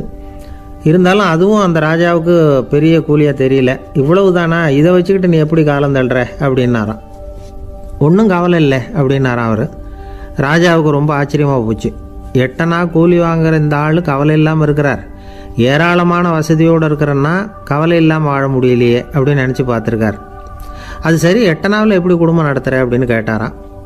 எனக்கு கிடைக்கிற 8 அணாவில் 2 அணா குடும்பத்துக்கு செலவழிக்கிறேன், 2 அணா பழைய கடனுக்கு கொடுக்குறேன், 2 அணா தர்மம் செய்கிறேன், 2 அணா வட்டிக்கு கொடுக்குறேன், ஒரு குறையும் இல்லைன்னாராம். ராஜாவுக்கு ஒன்றும் புரியல. எனக்கு ஒன்றும் புரியலேன்னு இருக்கார். ஐயா, எனக்கும் என் மனைவிக்கும் 2 அணா செலவாகுது. வயசான அம்மா அப்பா இருக்கிறாங்க. சின்ன வயசில் என்னை காப்பாற்றினவங்க அவங்க. அந்த கடனுக்கு 2 அணா செலவாகுது. அது பழைய கடன். என் தங்கச்சி ஒருத்தி ஆதரவு இல்லாத நிலைமையில் தன்னுடைய மகனோட என் வீட்டில் இருக்கிறா. அவளுக்கும் அவள் மகனுக்கும் 2 அணா செலவு பண்ணுறேன். அது தர்மம். எனக்கு 2 பிள்ளைங்க இருக்கிறாங்க. அவங்களுக்கு 2 அணா செலவு பண்ணுறேன். அது வட்டிக்கு கொடுக்கறது மாதிரி. பிற்காலத்தில் அவங்க எங்களை காப்பாற்றுவாங்க. அந்த வகையில் நான் திருப்தியோடு வாழ்ந்துக்கிட்டு இருக்கிறேன் அப்படின்னாராம். ராஜாவுக்கு அர்த்தம் புரிய ஆரம்பிச்சுதான். அந்த பெரிய நிலத்தை விலை கொடுத்து வாங்கி அந்த பெரியவருக்கே தானமாக கொடுத்துட்டாராம். இப்போ உழுதவருக்கே நிலம் சொந்தமாயிட்டுது. அன்னையிலேருந்து அரசனுக்கும் ஆறுதல் கிடைச்சிதான். இப்படி ஒரு கதை சொல்லுவாங்க. 8 அணா வருமானத்தை வச்சுக்கிட்டு எப்படி காலத்தை தள்ளுறதுன்னு சொல்கிறதுக்காக இந்த கதையை சொல்கிறதாக யாரும் தப்பாக நினச்சிக்கக்கூடாது. கிடைக்கிறத எப்படி பங்கு போடுறார், எப்படி திருப்தியாக வாழறார் அப்படிங்கிறது தான் முக்கியம். அது மாதிரி இன்றைக்கு இந்த பொங்கல் திருநாளில் உழவர்கள் மனசு மகிழ்ச்சியாக இருந்ததுன்னா அது எல்லாரும் மகிழ்ச்சியாக இருக்கிறது மாதிரி அர்த்தம். அதனால் அவர்கள்ட்டேருந்து நாம் பாடம் கற்றுக்கணும். சில உழவர்கள் தங்கள் நிலத்தில் விளையிறத தாங்கள் சாப்பிட மாட்டாங்க. அடுத்தவங்கள்ட்ட விற்றுட்டு சந்தையில் போய் வேறு அரிசி வாங்கிட்டு வந்து தான் இவங்க சாப்பிடுவாங்க. அப்படிப்பட்ட விவசாயிகள்லாம் இது உண்டு. பங்கிடுகிற பண்பை உழவர்கள்ட்டேருந்து கற்றுக்கொள்ளுங்கள் அப்படிம்பாங்க. ஒரு ஆள் நிம்மதியாக மகிழ்ச்சியாக இருந்தானா உங்கள் நிம்மதிக்கும் மகிழ்ச்சிக்கும் என்ன காரணம்னு கேட்டிருக்கார் இன்னொருத்தர். என்கிட்ட இருந்தது பூராவையும் என் பிள்ளைங்களுக்கு சமமாக பங்கு போட்டு கொடுத்துட்டேன், எனக்குன்னு எதுவுமே வச்சுக்கல, அதுதான் நிம்மதிக்கு காரணம்ன்றிருக்கான். உங்ககிட்ட இருந்தது எவ்வளவு இருந்தது அப்படின்னு கேட்டிருக்காரு அவர். மொத்தமாக ஒரு 50,000 ரூபா இருக்கும் அப்படின்னு இருக்கான். அவ்வளவும் பணமாகவே இருந்ததா அப்படின்னு கேட்டிருக்காங்க இவங்க. இல்லைங்க, அவ்வளவும் கடன், அதை தான் பிரித்து கொடுத்துருக்கேன் பிள்ளைங்கக்கிட்ட அப்படின்னு நானா. அவன் எது ரொம்பவும் கஷ்டமான காரியம் அப்படின்னு கேட்டார் ஒருத்தர். ஒருத்தருக்கு ஒருத்தர் சண்டை போடாமல் இருக்கிறது தான் ரொம்ப கஷ்டமான காரியம் அப்படின்னு தோணுது. ஒரு நாட்டுக்கும் இன்னொரு நாட்டுக்கும் சண்டை, நாட்டுக்குள்ளேயே ஒரு குரூப்புக்கும் இன்னொரு குரூப்புக்கும் சண்டை. ஏன் சண்டை போட்டுக்கிறீங்கன்னு கேட்டு பாருங்கள். நாங்கள் சமாதானத்துக்காக தான் சண்டை போட்டுக்கிறோம் அப்படிம்பாங்க. வாழறதுக்காக பிறந்த மனுஷன் லட்சியத்துக்காக உயிரை விட தயார் அப்படின்னு சொல்லிகிட்டு இருப்பான். அப்படி உயிரை விடுறவங்கள நாமளும் பாராட்டுவோம். ஆனால் ஒன்றுமில்லாத விஷயங்களுக்கெல்லாம் சண்டை போடுறவங்களெல்லாம், அப்படிப்பட்டவங்களையும் சரி உயிரை விடுறவங்களையும் சரி என்னென்னு சொல்கிறது, யுத்தங்களாலேயும் சண்டைகளாலேயும் நாம் அடையிறது என்னங்கிறது ஒரு பக்கம் இருக்கட்டும், இழக்கிறது என்ன தெரியுமா? ஏராளமான உயிர்கள். ரத்தம் சிந்தறதுக்கு நான் தயார் அப்படின்னு மார்தட்டி சொல்லலாம். ஆனால் ரத்தம் சிந்தினா உயிர் காத்துக்கிட்டு இருக்க தயார் இல்லை. அதாவது உயிர் நமக்காக காத்துக்கிட்டு இருக்க தயார் இல்லை. இழக்கிற ரத்தத்தை ஈடுகட்டினா தான் உயிரை காப்பாற்ற முடியும். அதனால் இது சம்மந்தமாக ஆராய்ச்சி செய்கிற கட்டாயம் ஏற்பட்டு போச்சு. அதோட விளைவாக புதுசாக ஒன்றை கண்டுபிடிச்சிருக்கிறாங்க. அதுதான் செயற்கை ரத்த பொடி. இப்போ இந்த திடீர் சாம்பார் பொடி, திடீர் ரசப்பொடி, திடீர் காப்பி பொடி இப்படிலாம் சொல்கிறோம்ல, அது மாதிரி இது திடீர் ரத்த பொடி. இஸ்ரேல் ஒரு சின்ன நாடு, மக்கள் தொகை குறைச்சல், அதோட போர்கள் வேறு. அதனால் காயம்பட்டவங்களை காப்பாற்றியே தீர வேண்டிய கட்டாயம். காப்பாற்றணும்னா ரத்த இழப்பை தடுக்கணும். அப்படின்னா உடனடியாக புது ரத்தம் செலுத்தி ஆகணும். திடீர்னு ரத்தம் வேணும்னா எங்கே போகிறது? அதுவும் கிடைக்கிற ரத்தம் சேர்கிற குரூப்பாக இருக்கணும். ஒரு வேடிக்கை பார்த்தீங்களா, நான் வேறு குரூப்பு நீ வேறு குரூப்புன்னு இவன் சண்டை போடுறான். இதில் அடிபட்டவனுக்கு ரத்தம் கொடுக்க போனால் அதுலேயும் அது வேறு வேறு குரூப்பாக இருக்குது. அது ரத்தமும் வேறு வேறு குரூப்புன்னு சொல்லிகிட்டு இருக்குது. எந்த குரூப்பு ரத்தம் வேணும், அது உடனடியாக கிடைக்கலன்னா என்ன பண்ணுறது? இப்படிப்பட்ட கஷ்டம்லாம் நமக்கு வந்துடுது. இதுக்காக தான் விஞ்ஞானிகள் இந்த ரத்த பொடியை கண்டுபிடிச்சிருக்கிறாங்க. அதாவது ஒரு ஆள் அடிபட்டு போட்டான்னு வச்சுங்களேன், அவனுக்கு ரத்தம் கிடைக்கல, உடனே என்ன பண்ணலாம்? இந்த சுத்தப்படுத்தப்பட்ட தண்ணீரை கொஞ்சம் எடுத்துக்க வேண்டியது, அதில் இந்த ரத்த பொடியை கரைக்க வேண்டியது. இப்போ இந்த செயற்கை ரத்தம் தயாராகிட்டுது. இதை அந்த ஆள் உடம்புல ஏற்றி விட்டுற வேண்டியது. இயற்கையாக நம்ம உடம்புல இருக்கிற ரத்தம் என்னென்ன வேலை செய்யுதோ அதே வேலையை இதுவும் செய்யும். அதாவது ஆக்சிஜனை உடம்புல எல்லா இடத்துக்கும் எடுத்துகிட்டு போகுது. அந்த வேலையை இந்த செயற்கை ரத்தமும் செஞ்சுருது. ஆனால் ஒரு விஷயம், இந்த செயற்கை ரத்தம் ஒரு அவசரத்துக்கு தான் உபயோகப்படுத்தலாம், ஒரு முதல் உதவி மாதிரி. அதை அப்படியே நிரந்தரமாக விட்டுற முடியாது. பின்னாடி தேவையான குரூப்பு உண்மையான ரத்தம் கிடைச்ச உடனே அதை செலுத்திக்கணும். உண்மையான ரத்தத்தை 20லேருந்து 40 நாள் வரைக்கும் தான் பாதுகாக்க முடியும். அதுவும் குளிர்பதன பெட்டியில். அதுக்குள்ளே உபயோகப்படுத்தலைன்னா அது வீணாக போயிடும். இந்த ரத்த பொடி அப்படி இல்லை, எவ்வளோ நாள் வேணும்னாலும் அப்படியே வச்சுருக்கலாம். குளிர்பதன பெட்டியும் தேவையில்லை. ஆனால் ஒன்று, இது தண்ணியில் கலந்து செயற்கை ரத்தமாக ஆக்கிவிட்டா அதோட வலு 72 மணி நேரம் தான். அதாவது 3 நாள். அதுக்குள்ளே அந்த ஆசாமியை எங்கேயாவது ஆஸ்பத்திரிக்கு தூக்கிட்டு போய் உண்மையான ரத்தத்தை கொடுத்துடணும். சண்டையில் அடிபடுறவங்க, சாலை விபத்தில் அடிபடுறவங்க, இவங்களுக்கெல்லாம் அவசரத்துக்கு கை கொடுத்து உதவுறது இந்த செயற்கை ரத்த பொடி. அதுக்கப்புறம் நாம் கொடுக்குற ரத்தம் தான் அவங்கள காப்பாற்றணும். இன்றைக்கி ரத்தத்தை தானமாக கொடுக்க தயாராக இருக்கிற நல்ல உள்ளங்கள் ஏராளம். எவ்வளவு ஆக்சிடெண்ட்டு, ஆப்ரேஷன், இதில் சம்மந்தப்பட்டவங்களை காப்பாற்றுறது நாம் தானமாக கொடுக்குற ரத்தம் தானே. ஒரு ஆக்சிடெண்ட்டு, ஒரு ஸ்கூட்டர் ஒரு ஆள் மேலே மோதி விட்டுது, பார்த்து வரக்கூடாதா அப்படின்னா அந்த ஆள், நீ தான் பார்த்து நடக்கணும், ஏன்னா 20 வருஷமாக நான் அந்த ஸ்கூட்டரை ஓட்டிகிட்டு இருக்கிறேன் அப்படின்னு நானா இவன். இதுக்கு அவன் சொன்னானா, நீ தான் பார்த்து ஓட்டணும், ஏன்னா 40 வருஷமாக நான் இப்படி நடந்துக்கிட்டு இருக்கிறேன் அப்படின்னு நானா. ஒரு ஊரில் ஒரு ராஜா இருந்தார். பெரிய அரண்மனையில் தான் இருக்கிறார். எல்லா வசதியும் இருந்தது. இருந்தாலும் அவர் எல்லாரும் சொல்கிறது எப்படி தெரியுமா, பிச்சைக்கார ராஜா. அப்படி ஒரு பேர் அவருக்கு நிலச்சி போச்சு. ஜனங்களும் சரி, மற்ற தேசங்களில் உள்ளவங்களும் சரி, அவர் அந்த பேர் சொல்லியே குறிப்பிடுறது வழக்கமாக போட்டுது. இது அவருக்கு ரொம்ப கவலையாக போச்சு.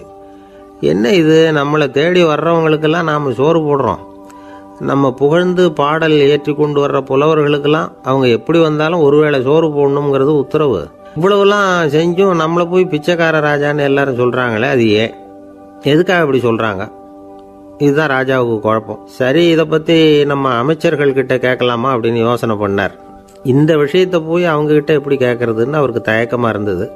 கௌரவ குறைச்சலாக தெரிஞ்சுது அவருக்கு. சரி, சாதாரண குடிமக்கள்கிட்ட இதை பற்றி கேட்கலாமா அப்படின்னு யோசனை பண்ணார். கேட்கலாம், ஆனால் அவங்க யாரும் ராஜா முன்னாடி வந்து நின்று தைரியமாக பேசக்கூடிய அளவுக்கு இல்லை. ராஜாவோட குழப்பம் நாளுக்கு நாள் அதிகமாக போச்சு. கடைசியாக அவர் ஒரு முடிவுக்கு வந்தார். அதாவது இதை பற்றி ஒரு பிச்சைக்காரங்கிட்டே கேட்டு பார்த்துட்டா என்ன. இதுதான் அவர் பண்ண முடிவு.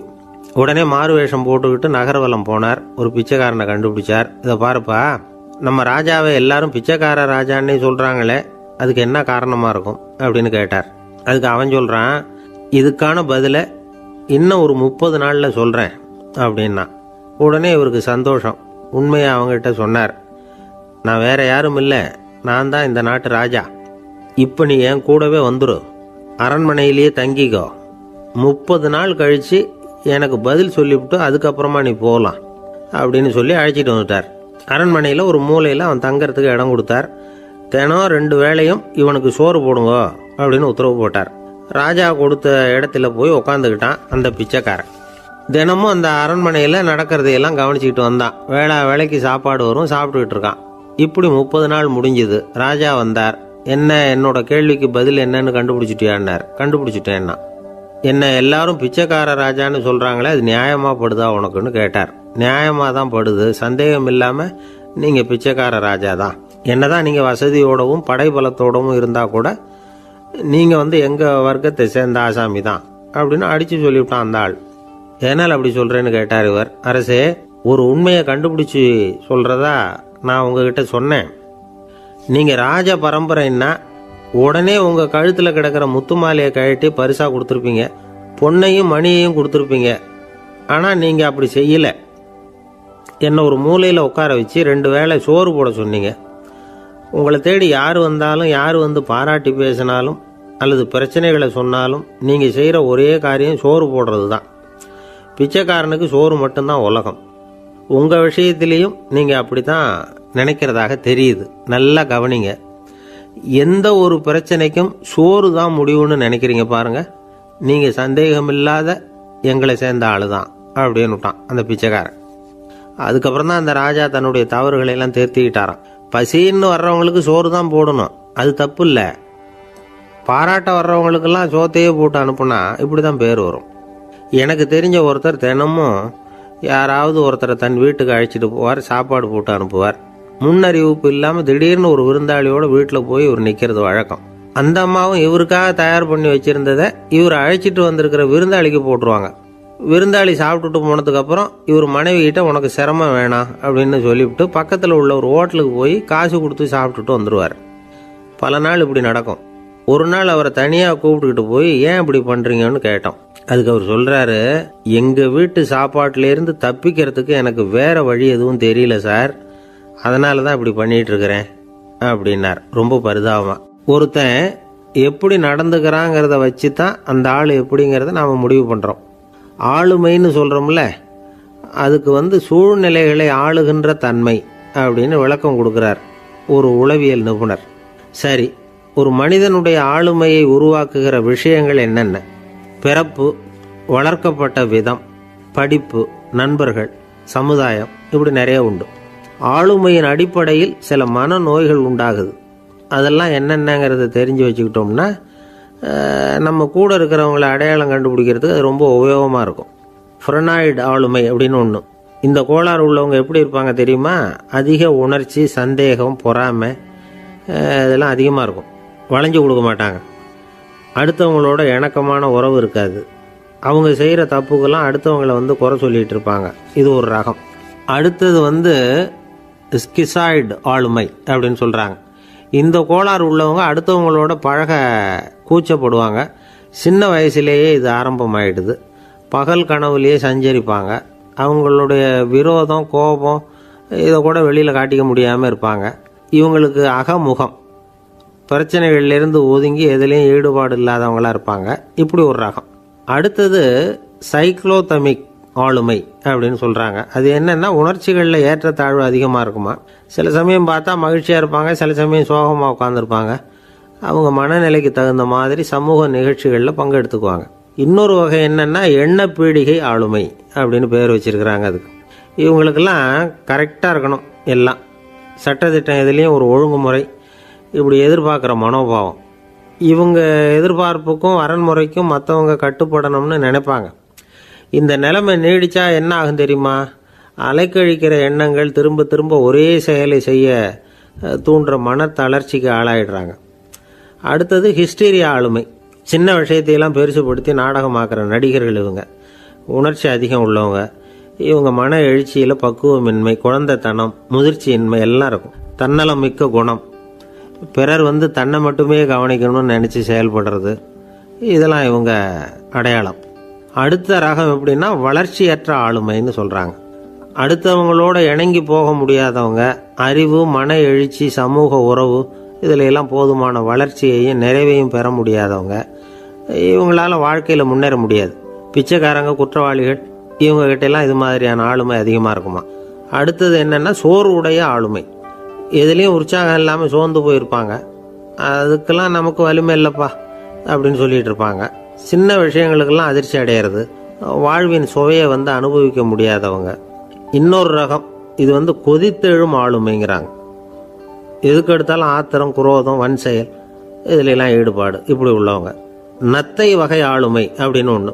அடுத்தவங்க மேலே விரோதம் இருக்கும், அடிக்கணுங்கிற எண்ணம் இருக்கும். ஆனால் அதை அப்படியே வெளியில் காட்டாமல் அதே சமயம் அமைதியான முறையில் வெறுப்பை வெளிக்காட்டுற ரகம்.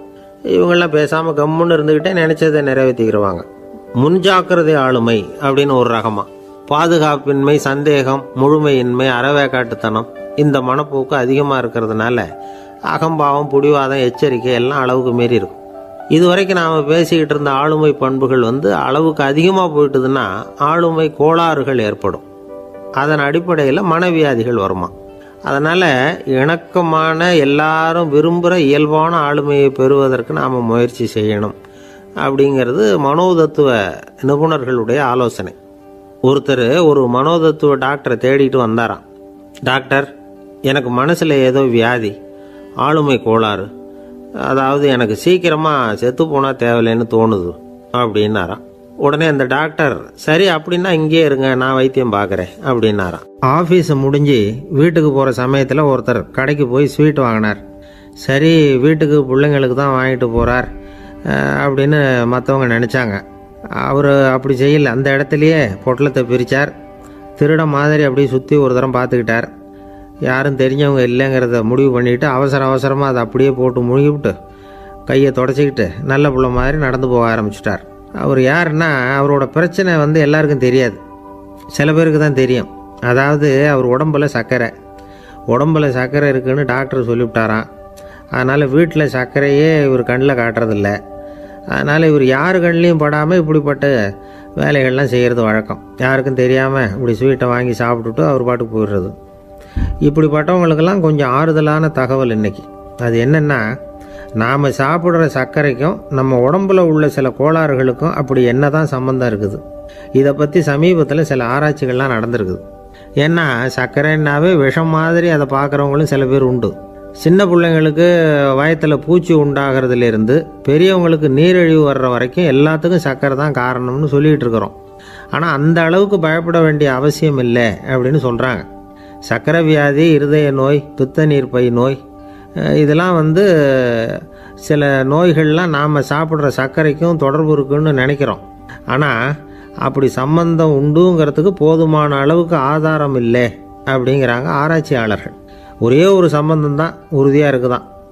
அதுவும் இந்த பல் சிதைவு அப்படின்னு இருக்கு இல்லையா, அந்த சர்க்கரை சாப்பிட்றதுக்கும் இந்த பல் சிதைவுக்கும் சம்பந்தம் இருக்குது அப்படிங்கிறத மட்டும் உறுதியாக சொல்கிறாங்க. சர்க்கரைன்னா நாம் சாப்பிட்ற ஜீனி மட்டும் இல்லை, பழம், காய்கறி, பால், தேன் இப்படி எல்லாத்துலேயும் அது இருக்குது.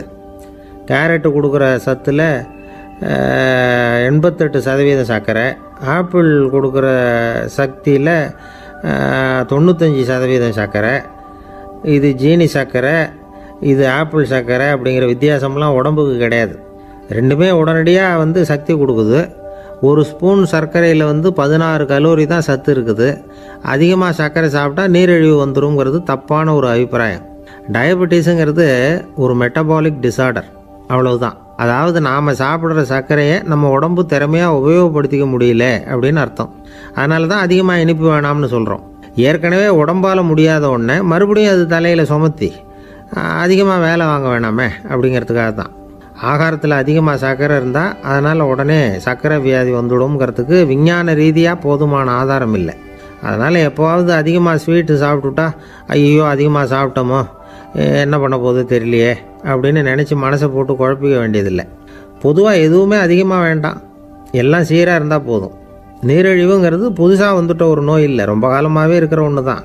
நம்ம முன்னோர்கள் இதை மதுமேகம் அப்படின்னு சொல்லுவாங்க. அதை கட்டுப்படுத்துறதுக்கு அவங்களே சில வழிமுறையை சொல்லி வச்சுருக்கிறாங்க. அது என்னென்னா வேறு ஒன்றும் இல்லை, இந்த பாவக்காய், முள்ளங்கி, அருகம்புல், அவ்வளவுதான். வெள்ளை முள்ளங்கி இருக்குல்ல, அதை வாரத்துக்கு 3 நாள் சாப்பிட்டுக்கிட்டு வாங்க. நூலுக்கோல் ரொம்ப நல்லது. இல்லைன்னா முள்ளங்கி சாறு 1 ounce சாப்பிட்டுட்டு வரலாம். ரத்தத்தில் சேர்கிற சர்க்கரை அளவு இதெல்லாம் கட்டுப்படுத்துது. சிறுநீரில் காணப்படுகிற சர்க்கரை அளவையும் சமநிலைப்படுத்துது. தினமும் ஆகாரத்தில் கோதுமை, கேழ்வரகு, வெந்தயம், கருவேப்பிலை, சோயாபீன்ஸ் எது கிடைக்குதோ சேர்த்துக்கலாம். இப்படிலாம் செஞ்சுக்கிட்டு வந்தால் அப்புறம் வீட்டுக்கு தெரியாமல் கடையில் போய் நின்றுக்கிட்டு ஸ்வீட் வாங்கி திருட்டுத்தனமாக சாப்பிட வேண்டிய அவசியமே உங்களுக்கு வராது. 2 ஆசாமிகள் கடற்கரையில் உட்காந்து சாவகாசமாக பேசிக்கிட்டு இருந்தாங்களாம். ஒருத்தர் சொன்னார், இன்னொருத்தருக்கு தெரியாமல் ஸ்வீட்டு சாப்பிட்றதே எப்பவும் இடைஞ்சல் தான் சார். நேற்றுக்கு பாருங்கள் அப்படி தான் சாப்பிட்டுக்கிட்டு இருந்தேன், வீட்டுக்காரி கண்ணில் போட்டுவிட்டுது, அதுக்கப்புறம் ஒரே ரகலையாக போச்சு அப்படின்னாராம். எனக்கு கூட அப்படி தான் சார் ஆகிட்டுது, ஒரே ரகலை அப்படின்னாராம் இன்னொருத்தர். நீங்கள் சாப்பிட்டதும் உங்கள் வீட்டுக்காரங்க கண்ணில் போட்டுவிட்டுதா சார் அப்படின்னு கேட்டிருக்காரு இவர். அதுக்கு அவர் சொன்னாராம், அப்படி இல்லை சார், கடைக்காரர் கண்ணில் போட்டுவிட்டுதோ, நான் அவருக்கு தெரியாமல் அந்த ஸ்வீட்டை அவர் கடையிலேருந்து எடுத்திருந்தேன் அப்படின்னு விளக்கம் கொடுத்தாராம் இந்த ஆள். ஒருத்தர் முகத்தை தொங்க போட்டுக்கிட்டு ஒரு மாதிரியாக வந்தார். என்ன விஷயம்னு விசாரித்தேன். என்னுடைய நண்பன் ஒருத்தங்கிட்ட கருத்து வேறுபாடு, இனிமேல் நமக்குள்ளே எந்த சம்மந்தமும் வேணாம்னு நட்பை முறிச்சிட்டு வந்துட்டேன்னா. நண்பர்கள்னு இருந்தால் கருத்து வேறுபாடு வரத்தான் செய்யும்னு. கருத்து வேறுபாடு வராமல் இருக்கிறதுக்கு ஏதாவது வழி உண்டா அப்படின்னு கேட்டாங்க. அதை பற்றி நிபுணர்கள் சில யோசனைகளை சொல்லியிருக்கிறாங்கன்னு. முதல் விஷயம் என்னென்னா, உங்கள் நண்பனுக்கு ஒரு செய்தி சொல்லணும்னா அதை நீங்களே நேரடியாக சொல்லுங்கள், அல்லது உங்கள் கைப்பட கடிதம் எழுதுங்க. அதாவது நேரடி தொடர்பு முக்கியம். அதை விட்டுட்டு இன்னொருத்தர் மூலமாக நண்பர்களுக்கு செய்தி அனுப்புனா நீங்கள் சொல்கிற செய்தி அப்படியே போய் சேராது, அது சேதமாயிடும். கூட்டி குறைச்சி சொல்லிவிடுவாங்க, அது குழப்பத்தில் கொண்டாந்து விட்டுரும். இது ஒரு யோசனை. 2வது யோசனை என்னென்னா, நீங்கள் ஒரு நல்ல காரியத்தை செய்யும் பொழுது உங்கள் நண்பரையும் சேர்த்துக்குங்க, அவருக்கும் அதில் ஒரு ஈடுபாட்டை உருவாக்குங்க. 3வது யோசனை, நம்ம பக்கத்தில் இருக்கிற நண்பர் மகிழ்ச்சி அடைகிற மாதிரி ஏதாவது செய்யணும். சின்ன சின்ன செயல்களாக இருந்தாலும் பரவாயில்ல, அவர் நமக்கு எதுவும் செய்யலையே, நாம் எதுக்கு செய்யணும் அப்படின்னு நினச்சிக்கிட்டு இருக்கக்கூடாது. 4வது யோசனை என்னென்னா, உங்களுக்கு ஒரு பிரச்சனையா அல்லது உங்கள் நண்பருக்கு ஒரு பிரச்சனையா, எதுவாக இருந்தாலும் 2 பேரும் சேர்ந்து உட்காந்து ஆலோசனை பண்ணுங்கள். நம்ம யோசனையும் கேட்கப்படுதே அப்படிங்கிற நினைப்பே அவருக்கு ஒரு மன நிறைவை உண்டாக்குமா. 5வது யோசனை, உங்கள் நண்பர் ஏதோ ஒரு காரியத்தை செய்கிறார், நீங்கள் உடனே அவசரப்பட்டு நீ செய்கிறது தப்புன்னு தீர்ப்பு சொல்லக்கூடாது. அவர் அதை செய்யறதுக்கான நியாயங்கள் எவ்வளவோ இருக்கும், அதை புரிஞ்சுக்கிறதுக்கு முயற்சி பண்ணணும். 6வது யோசனை, உங்கள் நண்பர் என்ன சொன்னாலும் அதை பொறுமையாக கேளுங்க. அவர் சொல்கிறத புரிஞ்சுக்கணும், அவர் சொல்ல விரும்புகிறத புரிஞ்சுக்கணும், அவர் சொல்ல முடியாமல் தவிக்கிறதையும் புரிஞ்சுக்கணும். இப்படி 3 விதமாகவும் அவரை புரிஞ்சுக்கிட்டு அதுக்கு தகுந்த மாதிரி செயல்படணும். 7வது யோசனை என்னென்னா, உங்கள் நண்பர் உங்ககிட்ட ஏதோ ஒரு கருத்தை சொல்கிறார், அது உங்களுக்கு பிடிக்கல, அதுக்காக உடனே நீ சொல்கிறது சரியில்லை, நான் ஒத்துக்க மாட்டேன் அப்படின்லாம் மறுத்துக்கிட்டு இருக்கக்கூடாது. அவர் சொல்கிறத கேட்கணும், பொறுமையாக சிந்திக்கணும், அதுக்கப்புறம் பதில் சொல்லணும்.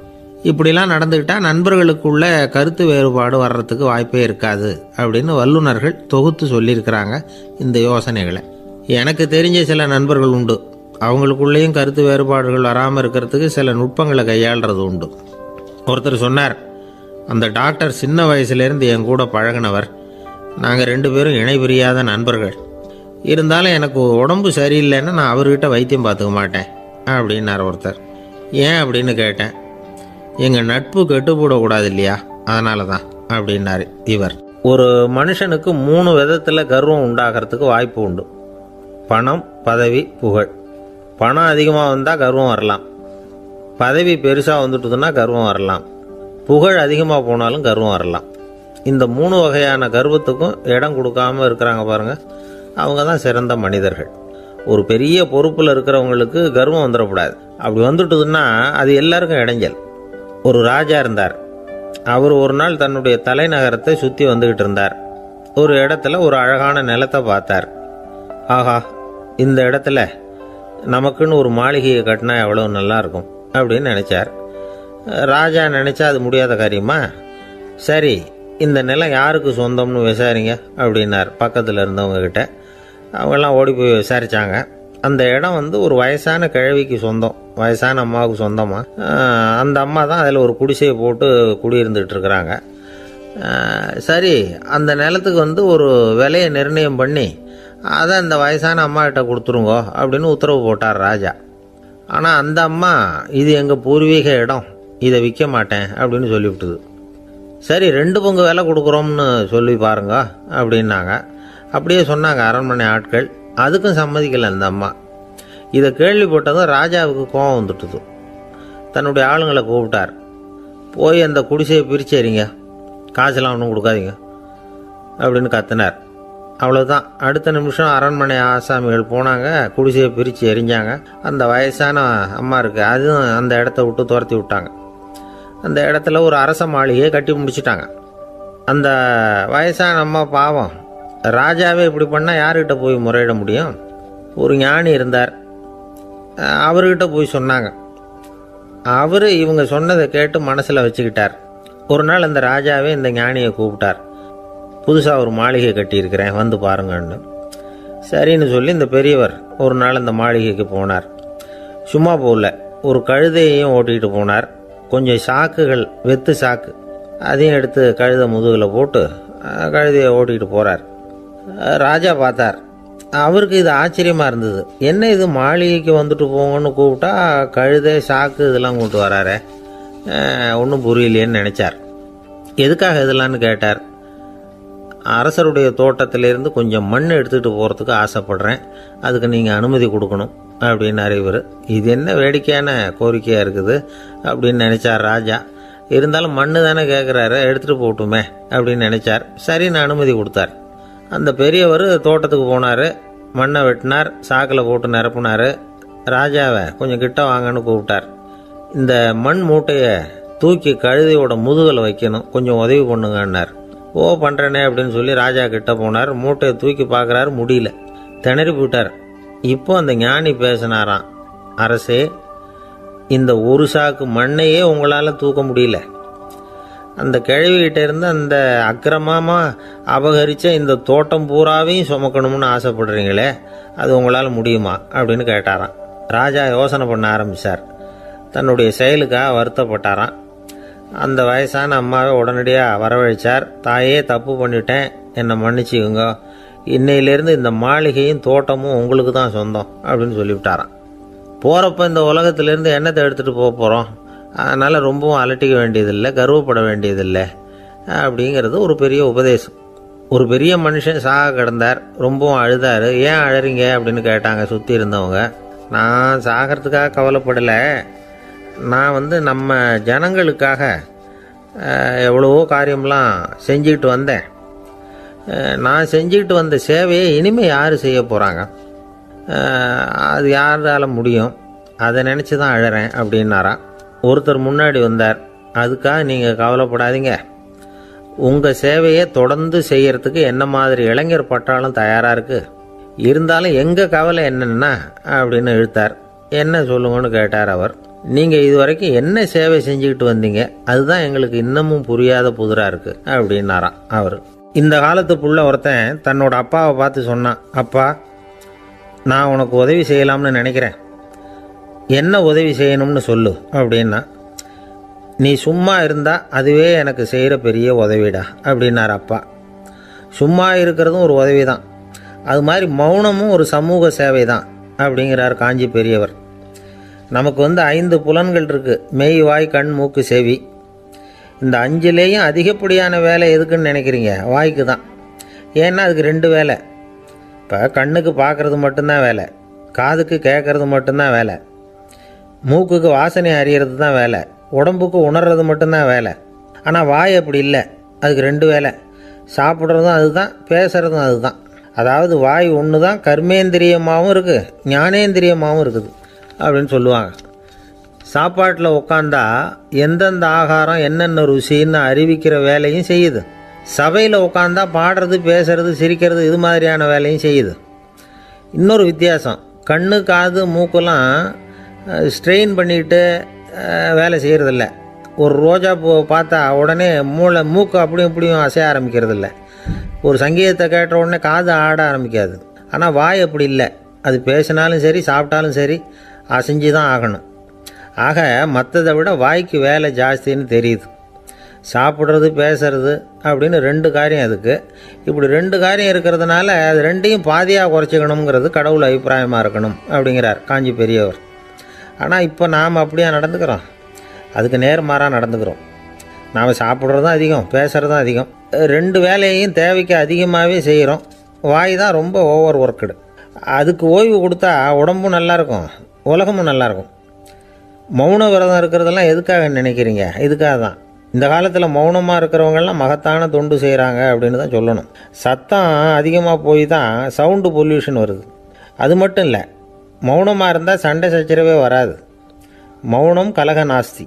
ஆக இதுவும் ஒரு சமூக சேவை தான். நமக்கு தான் வாய் இருக்குதேங்கிறதுக்காக வசமாக சாப்பிட்றதும் தப்பு, வளவளன்னு பேசுகிறதும் தப்பு. ஒரு கருத்தை சொல்கிறதுக்கு ஒரே ஒரு சொல்லு போதும் அப்படின்னு இருக்கும்பொழுது 2 சொற்களை செலவு பண்ணாதே. எவ்வளவு சொன்னாலும் அதனால் ஒரு பயனும் விளையாது அப்படின்னு தெரிய வருமையானால் அந்த ஒரு சொல்லையும் விரயம் பண்ணாதே அப்படிங்கிறார் ஒரு அறிஞர். எல்லா குணங்கள்லேயும் மௌனம்தான் சிறந்தது அப்படிங்கிறார் ஒருத்தர். மௌனமாக இருக்கிறது மூலமாக மற்றவர்கள் குறைகளை நம்மால் தெரிஞ்சிக்க முடியும். அதே சமயத்தில் நம்மகிட்ட இருக்கிற குறைகளை மற்றவங்களுக்கு தெரியாமல் மறைச்சிக்கவும் முடியுங்கிறார் அவர். உண்மைதானே? ஒரு பெரிய மேடை பேச்சாளர், பொது வாழ்க்கையில் 25 வருஷ காலமாக ஈடுபட்டிருக்கிறவர். அவர் மனைவி ஒரு நாள் சொன்னாங்க, எங்கள் வீட்டுக்காரர் 25 வருஷ காலமாக பொது வாழ்வில் ஈடுபட்டிருந்தா கூட இந்த மாதம் 10ஆம் தேதியிலிருந்து தான் மக்களுக்கு சேவை செய்ய ஆரம்பிச்சிருக்கார் அப்படின்னு நாங்கள் ரொம்ப பெருமையாக. 10ஆம் தேதிக்கு அப்படி என்ன விசேஷம் அப்படின்னு கேட்டோம். அன்னையிலேருந்து தான் அவர் மேடையில் பேசுகிறத நிறுத்தினார் அப்படின்னாங்க அந்த அம்மா. ஒரு நண்பர் அவசரமாக என்கிட்ட ஓடி வந்தார். அப்புறம் சொன்னார், என்னால் நம்பவே முடியல சார், என் பையனை அப்படி அப்படின்னு சொல்லி ஆச்சரியப்பட்டார். உங்கள் பையன் அப்படி என்ன தான் செஞ்சுட்டான் அப்படின்னு கேட்டேன். என்னால் முடியாத ஒரு காரியத்தை அவன் செஞ்சுட்டான் சார் அப்படின்னார். அது என்னன்னு தான் சொல்லுங்களேன். என்ன?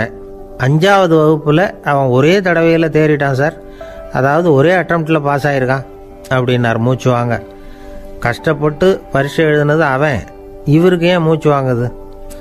நம்மால் செய்ய முடியாத ஒரு காரியத்தை இன்னொருத்தர் செய்யும் பொழுது அது நமக்கு ஆச்சரியமாக இருக்குது. சர்க்கஸ் பார்க்குறோம், ஒருத்தர் அந்த இடத்துல தொங்குறார், அது நமக்கு ஆச்சரியம். ஏன்னா அது நம்மால் முடியாத காரியம்.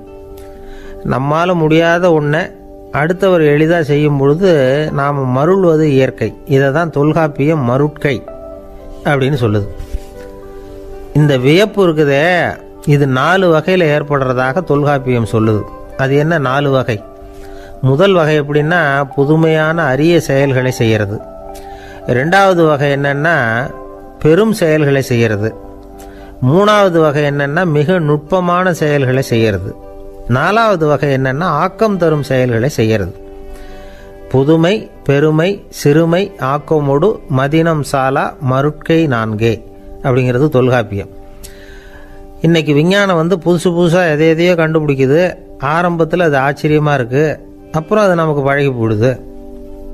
வானொலி பெட்டி புதுசாக வந்தப்போ ஒரு பெட்டி பேசுதுங்கிறது எவ்வளோ பெரிய ஆச்சரியம். இப்போ யாரும் அதை ஆச்சரியமாக பார்க்கறதில்ல. மதினம் சாலா மருட்கை அப்படின்னு ஒரு சொற்றொடர் வருது பாருங்க, அதில் கருத்தாழம் உண்டு. எதை பற்றியும் போதுமான அளவு புரிந்து கொள்ளாத போது ஒருத்தர் ஆச்சரியப்படுறார். புரிந்து கொண்ட பிறகு ஆச்சரியம் மறைஞ்சு போடுது. மிக நுட்பமான செயல்களும் நம்ம ஆச்சரியப்பட வைக்கும். ஒரு அரிசியில் ஒரு திருக்குறள் எழுதி காட்டுறாங்க. ஒரு முட்டை ஓட்டுக்குள்ளே ஓவியம் தீட்டி காட்டுறாங்க. கருங்கல் சிற்பங்களில் எவ்வளவு நுட்பமான வேலைப்பாடுகளை எல்லாம் பார்த்து ஆச்சரியப்படுறோம். இது மாதிரி ஆக்கப்பூர்வமான அரிய செயல்களை செய்கிறது கூட வியப்பை உண்டு பண்ணும். குப்பை கூலங்களை கூட வாழ்க்கைக்கு பயன்படுகிற பொருளாக மாற்றுகிறவர்கள் இருக்காங்க. அவர்களுடைய செயல் வியப்பு அளிக்குது. இடைக்காட்டு சித்தர் பாடின 30 நூலில் வர்ற ஒரு பாடல், ஆற்றல் பிறர் அறிதலின் அகம் கிளர்வு உறுதலின் கற்று அறி பாணர் கெழுமிய கோடலின் தோற்றம் உருகவே போற்றல் சால் வியப்பே. ஒருத்தருடைய ஆற்றல் தெரியாமல் இருந்தது, அவருடைய அரிய செயலை பார்க்கும் பொழுது வியப்பாக இருந்தது, மனசுக்குள்ள கிளர்ச்சி. பாவலர்கள் இவர்களுடைய புகழை பாடி மற்றவர்களும் தெரிந்து கொள்ளுமாறு செய்கிறார்கள். அப்படிங்கிறது தான் ஒரு யதார்த்தமான உண்மை. ஆக எல்லா வகையிலும் மக்கள் தங்களுடைய வாழ்க்கையில் முன்னேறுவதற்கான வழிகாட்டுகிற ஒரு மெய்ப்பாடு தான் வியப்புங்கிறது. இந்த காலத்தில் நம்ம எப்படியெல்லாம் ஆச்சரியப்பட வைக்கிறாங்க. ஒரு ஆளை பிடிச்சி ஜெயிலில் கொண்டு வந்தாங்க. ஜெயில் அதிகாரி அவனை ரொம்ப ஆச்சரியமாக பார்த்தாரான். இவன் கேட்டான், ஏன் சார் அப்படி பார்க்குறீங்க, நான் இப்போ இங்கே வர்றது உங்களுக்கு ஆச்சரியமாக இருக்குதா அப்படின்னு கேட்டிருக்கான். இதுக்கு ஜெயில் அதிகாரி சொல்லியிருக்கார், நீ இப்போ இங்கே வந்ததில் எனக்கு ஒன்றும் ஆச்சரியம் இல்லைப்பா, ஏற்கனவே நீ இங்கேருந்து விடுதலையாகி போய் 6 மாதம் ஆச்சு, இவ்வளவு லேட்டாக வர்றியே அதுதான் எனக்கு ஆச்சரியமாக இருக்குது அப்படின்னாராம். ஒருத்தர் ஒரு தவறு செஞ்சு விடுறாருன்னு வச்சுக்கோங்க, உடனே நீ செஞ்சது தவறு அப்படின்னு சொல்கிறது ஒரு வகை. அதுக்கு பதிலாக எது சரின்னு அவர் புரிந்து கொள்ள உதவி செய்கிறது இன்னொரு வகை. இந்த 2வது வகை இருக்கு பாருங்க, நிர்வாக இயலில் இது ரொம்ப முக்கியம். அலுவலகத்தில் வேலை பார்க்குற ஒருத்தர் முக்கியமாக தெரிஞ்சுக்க வேண்டியது என்ன தெரியுமா? சக ஊழியர்கள்கிட்ட எப்படி பழகணும், மேலதிகாரிகள்கிட்ட எப்படி பழகணும், தனக்கு கீழே வேலை செய்கிறவங்க கிட்ட எப்படி பழகணும், வாடிக்கையாளர்கள்கிட்ட எப்படி பழகணும், இவங்க எல்லார்கிட்டையும் செம்மையான உறவை ஏற்படுத்திக்கிறது எப்படி. இதையெல்லாம் சொல்லிக் கொடுக்குற பாடம் தான் இன்டர் பர்சனல் ஸ்கில், திறமையான உறவு அப்படிங்கிறது. எந்த வேலையில் இருந்தாலும் சரி, இந்த உறவுகளை வளர்க்கும் திறன் உள்ளவங்க சீக்கிரம் முன்னுக்கு வந்துடுறாங்க. மற்றவங்க கிட்ட உறவை பலப்படுத்திக்கிறது எப்படி அப்படின்னு தெரிஞ்சுக்கிட்டோம்னா எந்த ஒரு தடையையும் சுலபமாக தாண்டி செய்கிற தொழிலில் முன்னுக்கு வந்துடலாம். ஹார்வர்டு பல்கலைக்கழகத்தில் ஒரு கணக்கெடுப்பு பண்ணி பார்த்தாங்களாம். பார்க்குற வேலையில் எது மாதிரி குணாதிசயம் உள்ளவங்க வேகமாக முன்னுக்கு வர்றாங்க அப்படின்னு தெரிஞ்சுக்கிறதுக்காக இந்த கணக்கெடுப்பு. வெவ்வேறு துறையில் வேகமாக முன்னுக்கு வந்திருக்கிற பல பேரை சந்தித்து இந்த சர்வேயை நடத்தியிருக்கிறாங்க. அவங்க கண்டுபிடிச்சி சொல்லியிருக்கிற உண்மை என்ன தெரியுமா? ஒருத்தர் ஒரு வேலையில் இருந்தால் அது சம்பந்தப்பட்ட சப்ஜெக்ட் பற்றிய அறிவு 35% இருந்தால் போதுமா. ஆனால் உறவுகளை வளர்க்கக்கூடிய திறன், இன்டர் பர்சனல் ஸ்கில்லு 65% வேணும். இப்படி உள்ளவங்க சீக்கிரம் முன்னுக்கு வந்துடுறாங்களாம். அதனால் ஒருத்தருக்கு வேலை சரியாக புரியலைன்னா கூட விவரமாக மற்றவங்க கிட்ட பழகிறது எப்படின்னு புரிஞ்சால் போதும், அவர் முன்னுக்கு வந்துடலாம். அலுவலகங்களில் மட்டும் இல்லை, எல்லா இடங்கள்லையும் இது ரொம்ப முக்கியம். வீட்டுக்குள்ளேயும் இது ரொம்ப முக்கியம், வீட்டுக்கு வெளியேயும் இது முக்கியம். அடுத்தவங்க கிட்ட பழகிறது எப்படிங்கிறத தெரிஞ்சிக்காதவன் வாழ்க்கையில் முன்னேற முடியாது. இன்னைக்கு ஆயுதங்களால் காயப்படுத்தி கொள்ளுகிறவர்களை விட வார்த்தைகளால் காயப்படுத்தி கொள்ளுகிறவர்கள் தான் அதிகம். பெரியவங்க என்ன சொல்கிறாங்க தெரியுமா? நீங்கள் இந்த பூமியில் பிறந்ததன் அர்த்தம் பூர்த்தி ஆகணும்னா அடுத்தவங்களுக்கு உதவி பண்ணுங்க. அடுத்தவங்களுக்கு உதவி செய்ய முடியாவிட்டால் கூட பரவாயில்லை, ஆனால் யாரையும் புண்படுத்தி விடாதீங்க அப்படின்னு சொல்கிறாங்க. எனக்கு தெரிஞ்ச ஒருத்தர் ஒரு அலுவலகத்தில் வேலை பார்க்குறார். அவர் சொல்லுவார், எனக்கு இந்த இன்டர் பர்சனல் ஸ்கில் ரொம்ப அதிகம் சார், சக ஊழியர்கள்கிட்ட ரொம்ப சுமூகமாக நடந்துக்குவேன். என் கூட வேலை பார்க்குற ஒருத்தருக்கு ஏதாவது ஒரு கஷ்டம்னா அந்த சமயத்தில் அவர் செய்ய வேண்டிய வேலையை நான் செஞ்சுருவேன் சார் அப்படிம்பார்.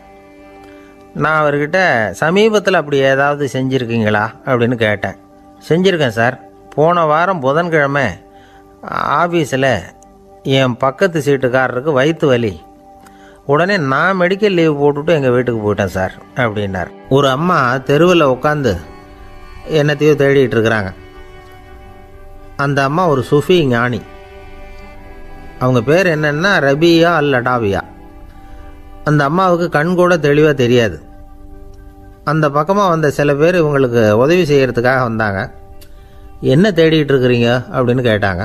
இதுக்கு அந்த அம்மா, அந்த கேள்வி அவ்வளோ முக்கியத்துவம் இல்லை, நான் தேடிகிட்டு இருக்கிறேன், உங்களால் முடிஞ்சால் எனக்கு உதவி பண்ணலாம் அப்படின்னாங்களாம். உதவி செய்ய வந்தவங்களுக்கு ஆச்சரியம். எதை தேடுறோங்கிறது தெரியாமல் இப்படி ஏன் நேரத்தை செலவழிக்கிறீங்க, நாங்கள் எப்படி உங்களுக்கு உதவ முடியும், எங்களுக்கு ஒன்றும் புரியலையே அப்படின்ட்டுருக்காங்க. சரி, உங்களை திருப்தி பண்ணுறதுக்காக சொல்கிறேன், ஒரு குண்டூசி தொலைஞ்சி போச்சு, அதை தேடுறேன் அப்படின்னாங்களாம் அந்த அம்மா. அதுக்கப்புறம் இவங்களும் சேர்ந்து தேட ஆரம்பிச்சிட்டாங்க. கொஞ்ச நேரம் ஆச்சு, ஒன்றும் கிடைக்கல. உதவி செய்ய வந்தவங்களும் அழுத்து போட்டாங்க. அப்புறம் கேட்டாங்க, பாருங்கம்மா, இது ரொம்பவும் பெரிய தெரு, அகலமான தெரு, அதனால் குறிப்பாக நீங்கள் எந்த இடத்துல அந்த குண்டூசியை தொலைச்சிங்க அதை சொல்ல முடியுமான்னாங்களாம். இதுக்கு அந்த அம்மா, நீங்கள் மறுபடியும் அர்த்தமில்லாத கேள்வியை கேட்குறீங்க, உங்கள் கேள்விக்கும் நான் தேடுறதுக்கும் என்ன சம்மந்தம்னாங்களாம். இதை கேட்டதும் அவங்க ஒரு மாதிரி ஆயிட்டாங்க. என்னம்மா நீங்கள் பைத்தியம் மாதிரி பேசுகிறீங்க அப்படின்னாங்களாம். சரி, உங்களை மறுபடியும் திருப்திப்படுத்துறதுக்காக சொல்கிறேன், அதை நான் எங்கள் வீட்டில் தொலைச்சுட்டேன் அப்படின்னாங்களாம். அப்புறம் எதுக்காக இங்கே வந்து தேடிட்டு இருக்கிறீங்க அப்படின்னு கேட்டிருக்காங்க.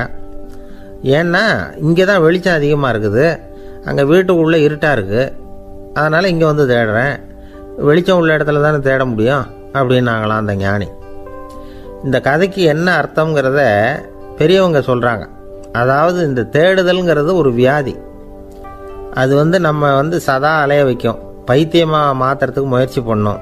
ஒரு காலம் அது நிறைவு அடையவே அடையாது. வாழ்வுங்கிறது ஒரு புரிந்து கொள்ள முடியாத சதா இயங்கி கொண்டிருக்கிற ஒரு செயல். அதுக்கு ஆரம்பமும் இல்லை, முடிவும் கிடையாது.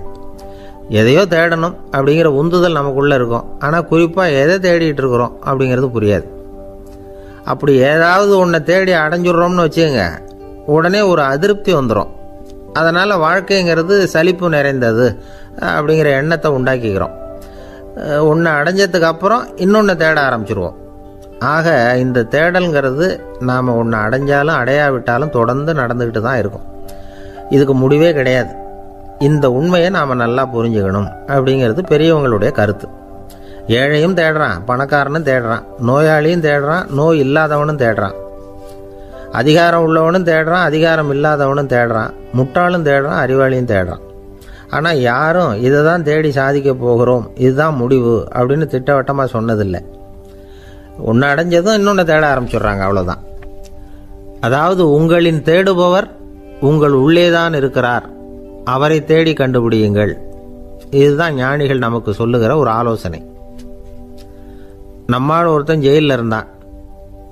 இன்னொரு கைதி அவனை பார்த்து கேட்டான், ஏன்பா உன்னை பார்க்குறதுக்கு வெளியிலேருந்து யாருமே இங்கே வர்றது இல்லையே, உனக்கு சொந்தக்காரங்களே கிடையாதா அப்படின்னு கேட்டானா. ஏன் இல்லை, எனக்கு சொந்தக்காரங்க நிறைய பேர் உண்டு, அவங்க என்னை பார்க்க வராததுக்கு காரணம் வேற அப்படின்ட்டுருக்கான் இவன். என்ன காரணம்னு கேட்டான் அவன். அதுக்கு இவன் சொன்னானா, அதுக்கு என்ன காரணம்னா அவங்க எல்லாரும் இங்கே உள்ளேயே இருக்கிறாங்க அப்படின்னானா. ஒரு சீன தேசத்து அரசர் இருந்தார். அவருக்கு வயசாயிட்டுது. அவருக்கு அடுத்தபடியாக அவருடைய புள்ள பட்டத்துக்கு வரணும், ஆட்சி பொறுப்பை ஏற்றுக்கணும். ஒரு நல்ல தலைவனுக்கு இருக்க வேண்டிய பண்புகள்லாம் தன்னுடைய மகனுக்கு இருக்கணும்னு விரும்பினார் அந்த அரசர். அதனால் இளவரசனை பக்கத்தில் இருந்த ஒரு குரு கிட்ட அனுப்புனார். இளவரசன் அவர்கிட்ட போய் சேர்ந்தான். அந்த குரு என்ன பண்ணார் தெரியுமா, இவனை பார்த்து சொன்னார், இதை பாருப்பா, நீ என்ன பண்ணுற, இப்போவே பக்கத்தில் இருக்கிற காட்டுக்கு போ, நடு காட்டில் போய் ஒரு இடத்துல உட்காந்துக்கோ, அங்கே என்னென்ன சத்தம்லாம் உன் காதில் விழுதுன்னு கவனித்து கேளு, உன் காதில் விழுந்த ஓசைகள் என்னென்னங்கிறத என்கிட்ட வந்து சொல்லு, அதுதான் எனக்கு தெரியணும், உனக்கு வேலையும் அதுதான் அப்படின்னு சொல்லி அனுப்பி வச்சுட்டார். இளவரசன் காட்டுக்கு போனான். குரு சொன்னபடியே ஒரு இடத்துல உட்காந்து கவனித்து கேட்டான். அதுக்கப்புறம் குரு கிட்ட திரும்பி வந்தான். என்னென்ன சத்தம்லாம் கேட்ட அப்படின்னு கேட்டார் குரு. குருவே, காட்டில் நான் பறவைகள் சத்தம்லாம் கேட்டேன், மிருகங்களின் ஓசையையும் கேட்டேன், இதை தவிர இடி மின்னல் மழை இதுகளோட சத்தத்தையும் கேட்டேன் அப்படின்னா. குரு யோசனை பண்ணார், நீ இன்னமும் சரியாக கேட்கல, அதனால் மறுபடியும் காட்டுக்கு போ, கொஞ்ச நாள் தங்கியிருந்து கேட்டுட்டு வா அப்படின்னார். இளவரசனுக்கு ஒன்றும் புரியல. இருந்தாலும் குருவின் கட்டளையாச்சே, மறுக்க முடியுமா? உடனே அவன் மறுபடியும் காட்டுக்கு போனான். ஒரு இடத்துல உட்காந்தான். கொஞ்ச நேரம் உன்னிப்பாக கவனித்து கேட்டான். சில நாள் கழித்து குருக்கிட்ட திரும்பி வந்தான். குருவே, இந்த தடவை சில துல்லியமான சத்தங்களை எல்லாம் கேட்டான். தேனி பறக்கிற சத்தம், நீரோடையின் மெல்லிய ஓசை, இதெல்லாம் கேட்டேன்னா. குரு சிரிச்சார். நீ மறுபடியும் காட்டுக்கு போ, இன்னும் சில நாள் அங்கே இரு, முழுமையாக கவனமாக கேட்டுக்கிட்டு வா அப்படின்னு சொல்லி அனுப்பி வச்சுட்டார். இளவரசனுக்கு குழப்பம் அதிகமாயிட்டுது. ஒன்றுமே புரியல. மறுபடியும் காட்டுக்கு போனான். மௌனமாக ஒரு இடத்துல உட்காந்துட்டான். அப்படியே தியானத்தில் ஆழ்ந்துட்டான். சில நாளில் அவனுக்கு இதுவரை கேட்காத ஓசைகள்லாம் கேட்க ஆரம்பிச்சிட்டுது. இதைத்தான் நான் கேட்கணும்னு என்னுடைய குரு எதிர்பார்த்துருக்கிறாருங்கிறத புரிஞ்சுக்கிட்டான். உடனே குரு கிட்ட ஓடனான். குருவே, இந்த தடவை காதுகளுக்கு கேட்க முடியாத சில ஓசைகளை கூட என்னால் உணர முடிஞ்சுது. பூ மலருகிற ஓசை, சூரியனால் பூமி சூடாகிறப்போ எழுகிற ஓசை, காலை பனித்துளி இந்த புல்லுலாம் குடிக்கிற ஓசை, இது எல்லாம் என்னால் நல்லா கேட்க முடிஞ்சுது அப்படின்னா. குருவுக்கு இப்போ தான் திருப்தி ஏற்பட்டு தான் இளவரசனை பார்த்து சொன்னார், இதை பாருப்பா, இப்போ தான் நாட்டை ஆளுகிற தகுதி உனக்கு வந்திருக்குது அப்படின்னு சொல்லி அதுக்கு விளக்கமும் கொடுத்தாராம். எந்த அரசன் தன்னுடைய மக்களின் எதையும் பேசுகிற மௌன மொழியை, மௌன வார்த்தைகளை கேட்குறானோ அவன்தான் ஆள தகுதி உள்ளவன்.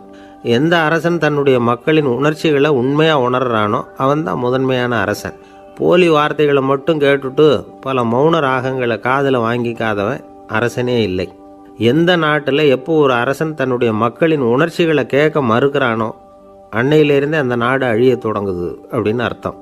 இதுதான் அந்த குரு இளவரசனுக்கு போதிச்சது. வாயால் பேசுகிறத மட்டும் கேட்டு ஏமாறக்கூடாது, உணர்ச்சிகளையும் கேட்கறதுல தான் மனப்பக்குவம் உண்டாகும். மக்கள் உணர்ச்சிகளை புரிந்து கொள்ளாத அரசர்கள் நீடிச்சிருக்க முடியாது. அது மாதிரி நாடுகளில் அடிக்கடி குழப்பம் தான் உண்டாகும். அப்படி இருந்தால் அடிக்கடி ஆட்சி மாறிக்கிட்டு இருக்கும். அப்படிப்பட்ட ஒரு தேசம், அங்கே ஒரு சிறைச்சாலையில் 3 கைதிகள் பேசிக்கிட்டு இருந்தாங்க. ஒருத்தன் சொன்னான், நான் இந்த நாட்டு ராஜாவை எதிர்த்து பேசிக்கிட்டு இருந்தேன், அதனால் என்னை பிடிச்சி கொண்டாந்து இங்கே போட்டுட்டாங்க அப்படின்னா ஒருத்தன். இன்னொருத்தன் சொன்னான், நான் இந்த நாட்டு ராஜாவை ஆதரித்து பேசிக்கிட்டு இருந்தேன், அதனால் என்னை பிடிச்சி கொண்டாந்து இங்கே தள்ளிவிட்டாங்க அப்படின்னா. அது சரி, நீ என்ன தப்பு பண்ண அப்படின்னு சொல்லி 3வது ஆளை பார்த்து இவங்க கேட்டாங்க. அதுக்கு அந்த ஆள் சொல்கிறான், நான் தான் இந்த நாட்டு ராஜா அப்படின்னா. ஒரு ஆசாமி வேகமாக ஓடிக்கிட்டு இருந்தான். ஏன் இப்படி ஓடுறேன்னு கேட்டார் இன்னொருத்தர். அங்கே ஒரு ஆள் அடிபட்டு கிடக்கிறான், அதை பார்த்தேன், உடனே ஓடுறேன்னா. எங்கேன்னு கேட்டார். ஆஸ்பத்திரிக்குன்னா. ஒரு ஆள் அடிபட்டு கிடக்கிறத பார்த்தா உடனடியாக நாம் செய்ய வேண்டியது முதல் உதவி, அதுக்கப்புறம் தான் ஆஸ்பத்திரி.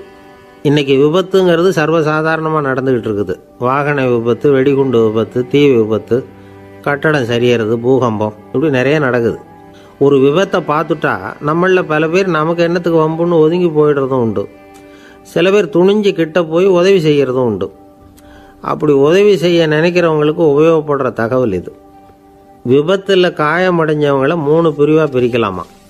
முதல் வகை கொஞ்சம் சீரியஸானது, உயிருக்கு உடனே ஆபத்து தரக்கூடியது. மூளை காயம், முகம், கழுத்து காயங்கள், இருதயம், நுரையீரல் காயங்கள், வயத்தில் உள்ளுறுப்பு காயங்கள், அதிகப்படியான இரத்தப்போக்கு, இதனால எல்லாம் பாதிக்கப்பட்டிருந்தால் அது முதல் வகை அப்படின்னு நாமளே மனசுக்குள்ளே முடிவு பண்ணிக்கணும். இவங்களுக்கெல்லாம் உடனடியாக முதல் உதவி கொடுக்கணும். தாமதப்படுத்தாமல் ஆஸ்பத்திரிக்கு கொண்டுகிட்டு போயிடணும். இப்படி கொஞ்சம் எச்சரிக்கையாக நடந்துக்கிட்டால் அவங்களில் பல பேரை காப்பாற்றி போடலாம். 2வது வகை எப்படின்னா, முதல் உதவி விரைவாக கிடைச்சா உயிர் பிழைக்கக்கூடிய மார்பு காயங்கள், கைகால் எலும்பு முறிவு, இடுப்பு முதுகெலும்பு காயம், சீரான இரத்த சேதம், இப்படிப்பட்டவங்களை 2வது வகையாக பிரிக்கணும். ஆபத்து இல்லாத சிராய்ப்புகள், சிறு காயங்கள், இரத்த உறைவுகள், இதனால் பாதிக்கப்படுறவங்க 3வது வகை. ஒருத்தர் தலையில் அடிபட்டு நினைவு விழுந்துட்டார்னு வச்சுங்க, அவருக்கு வாந்தி வர்றதுனால புறையேறி மூச்சு அடைப்பு உண்டாகும். இப்படி ஆகாமல் இருக்கிறதுக்காக தலையை ஒரு பக்கமாக சாய்ச்சி வைக்கலாம். நாடி துடிப்பையும் இதய துடிப்பையும் தொட்டு பார்க்கணும். அது குறைஞ்சிருந்தாலும் சரி, நின்று இருந்தாலும் சரி, அவர் மார்பை நிமிஷத்துக்கு 80 தடவை உள்ளங்கையால் அழுத்தி இதய துடிப்பை மீட்கிறதுக்கு உதவி பண்ணணும். கழுத்தில் காயம்பட்டாலும் ஆபத்து அதிகம். கழுத்துக்கு அடியில் ஒரு துண்டை மடித்து வைக்கலாம். 2 பக்கமும் சின்ன தலையணை அல்லது துணி மடிப்புகளை வச்சு கழுத்தை அதிகமாக அசையாமல் பார்த்துக்கலாம். முதுகெலும்பு முறிஞ்சிருக்குமோ அப்படிங்கிற சந்தேகம் இருந்ததுன்னா அவரை அதிகமாக அசைய விடக்கூடாது. அதிகமாக அசைஞ்சால் தண்டு இடத்துல பாதிப்பு ஏற்பட்டு கைகால் விளங்காமல் போயிடும். அவரை ஒரு கனமான போர்வை இல்லைன்னா பாயில் படுக்க வச்சு 4 பேர் மெதுவாக தூக்கி மருத்துவ உதவிக்கு அனுப்பி வைக்கலாம். கையெலும்பு முறிஞ்சிருந்தா முறிஞ்ச பாகத்தை உடம்போடு சேர்த்து அசையாமல் கட்டி போடலாம். கால் எலும்பு முறிஞ்சிருந்தா மற்ற காலோட சேர்த்து கட்டி போடலாம். முறிஞ்ச பாகம் தொங்காமல் பார்த்துக்கணும், அப்போ தான் வீக்கம் உண்டாகாமல் இருக்கும். வெட்டு காயம், குண்டடிப்பட்ட காயம், இதிலெல்லாம் இரத்தப்போக்கு அதிகமாக இருக்கும். ரத்தம் வெளியேற ஆபத்து அதிகம். சுத்தமான துணியை பல மடிப்புகளை மடித்து காயத்தின் மேலே வச்சு அழுத்தமாக ஒரு 10 நிமிஷம் பிடிச்சிக்கணும். ரத்தம் நின்ன உடனே காயத்துக்கு கட்டு போடலாம். சில சமயம் காயம்பட்ட பாகத்தை உயரமாக தூக்கி பிடிச்சிக்கிட்டா தான் ரத்த கசிவு நிற்கும். இந்த விவரங்களை எல்லாம் கொஞ்சம் மனசில் வாங்கி வச்சுக்கிட்டோம்னா சமயத்தில் உதவும். ஏன்னா இந்த காலத்தில் விபத்து எந்த ரூபத்தில் எப்போ வரும்னு யூகிக்கவே முடியல. நண்பர் ஒருத்தர் சொன்னார், நேற்றுக்கு பாருங்கள் சார், என் கண்ணு முன்னாடியே ஒரு சின்ன விபத்து நடந்ததுன்னார். என்னன்னு விசாரித்தோம். ஒரு பஸ்ஸில் வந்துக்கிட்டு இருந்தேன். அந்த பஸ்ஸில் பின்பக்கம் படி ஓரமாக நின்றுக்கிட்டு இருந்த ஒருத்தர் ரோட்டில் விழுந்துட்டார். டிரைவர் அதை கவனிக்கலை, நிறுத்தாமல் அவர் பாட்டுக்கு போகிறாருனார். கண்டக்டர் உடனே விசில் கொடுத்து பஸ்ஸை நிறுத்த வேண்டியது தானே அப்படின்னோம். அதுதான் சார் முடியாமல் போச்சுன்னார் அவர். ஏன்னு கேட்டாங்க. தவறி கீழே விழுந்ததே அந்த கண்டக்டர் தான் சார் அப்படிங்கிறார். ஒரு நண்பர், அவர்கிட்ட பேசிக்கிட்டு இருந்தேன். மனித உறவுகள் பற்றி அவர் சொல்லிகிட்டு இருந்தார். அமெரிக்காவில் தந்தை மகன் உறவு எப்படி இருக்குது அப்படிங்கிறத விளக்கிறதுக்கு அவர் ஒரு கதையை சொன்னார். ஒரு அப்பா பகல் பூராவும் அலுவலகத்தில் வேலை, ஓடி ஆடி உழைச்சிக்கிட்டு களைச்சி போய் ராத்திரி 10 மணிக்கு மேலே வீடு திரும்பினான். வீட்டு வாசலில் அவரோட மகன் காத்துக்கிட்டு இருக்கிறான். இன்னமும் தூங்கலை. அப்பாவை வாசல்லையே தடுத்து நிறுத்தி, அப்பா உனக்கு சம்பளம் எவ்வளவு அப்படின்னு கேட்குறான். ஏற்கனவே ஆஃபீஸு பிரச்சனைகளால் அழுத்து போய் திரும்புகிற அப்பாவுக்கு கோவம் வந்துடுது. என்னடா இப்படிலாம் கேளுன்னு உங்கள் அம்மா உனக்கு சொல்லி கொடுத்தாளா அப்படின்னு சொல்லிவிட்டு உள்ளே போய் சட்டையை கட்டி மாட்டிவிட்டு குளிச்சுவிட்டு மறுபடியும் வெளியில் உடையை மாற்றுகிற சமயம் அப்போ மறுபடியும் மகன் உள்ளே நிற்கிறான் அவர் முன்னாடியே. அப்பா உனக்கு எவ்வளவு சம்பளங்கிறான் மறுபடியும். அப்பாவுக்கு எரிச்சல் அதிகமாகிட்டுது. மணிக்கு $20 போதுமா அப்படின்னார். அப்படின்னா எனக்கு ஒரு $10 தர முடியுமா நான் மகன்? இதுக்கு தான் என் சம்பளம் எவ்வளவுன்னு கேட்டியா? 2ஆம் வகுப்பு படிக்கிற உனக்கு எதுக்குடா $10 அப்படின்னு கத்திவிட்டு தொலைக்காட்சி பெட்டியின் முன்னாடி போய் உட்காந்துக்கிட்டு ஏதோ நிகழ்ச்சியை பார்க்க ஆரம்பிச்சிட்டார். கொஞ்ச நேரம் கழித்து மறுபடியும் மகன் நிற்கிறான். அப்பா ப்ளீஸ் எனக்கு ஒரு $10 கொடுக்க முடியுமா? மகனுடைய கண்களில் கண்ணீர். என்னடா அவன் கண்ணீரை காட்டி காரியம் சாதிக்கலாம்னு பார்க்குறியா? ஒரு காசு கூட கொடுக்க மாட்டான் போ அப்படின்னு விரட்டி விட்டான். மகன் கண்ணீரை தொடச்சிக்கிட்டே கண்ணை தொடச்சிக்கிட்டு பேசாமல் போய் படுத்துக்கிட்டானா. கொஞ்ச நேரம் ஆச்சு. அப்பாவோட கோபம் கொஞ்சம் கொஞ்சமாக குறைஞ்சிது. பிள்ளைகிட்ட கோபமாக கத்துனது தப்பு தாங்கிறது புரிஞ்சுது அவனுக்கு. எழுந்திரிச்சு போனான், படுக்கை இறக்கி போனான். மகனை பார்த்தான். அவன் தலையணையை கட்டி பிடிச்சிக்கிட்டு அழுதுகிட்டு இருக்கிறான். அவனை மெல்ல நெருங்கி அவங்ககிட்ட எதமாக பேசுகிறதுக்கு ஆரம்பித்தானான். எதுக்குடா உனக்கு $10 பள்ளிக்கூடத்தில் கேட்டாங்களா அப்படின்னு கேட்டானான். மகன் சொல்லியிருக்கான், இல்லை டாடி, உனக்கு 1 மணி நேரம் சம்பளம் $20ன்னு சொன்னேன். நீ ஏற்கனவே எனக்கு கொடுத்த பாக்கெட் மணி $10 என்கிட்ட இருக்குது. இப்போ நீ இன்னொரு $10 கொடுத்தீங்கன்னா அதையும் சேர்த்து $20 ஆகிடும். அந்த $20 நான் உனக்கு கொடுத்துருவேன். அப்படி கொடுத்தா நீ என் கூட 1 மணி நேரம் செலவழிப்ப இல்லையா? அதுக்காக தான் $10 கேட்டேன் அப்படின்னு சொன்னானான். அந்த அப்பா கண்ணு கலங்கி போச்சான். ஆதரவோடு தன்னுடைய மகனை கட்டி பிடிச்சி அழ ஆரம்பிச்சிட்டாராம். இதுதான் நண்பர் சொன்ன கதை. அமெரிக்கா மட்டும் இல்லை, உலகம் பூராவும் இன்றைக்கி மனித உறவுகள் இப்படி தான் மாறிட்டு இருக்கு. பெரியவர்கள் அறிவுரை என்ன தெரியுமா?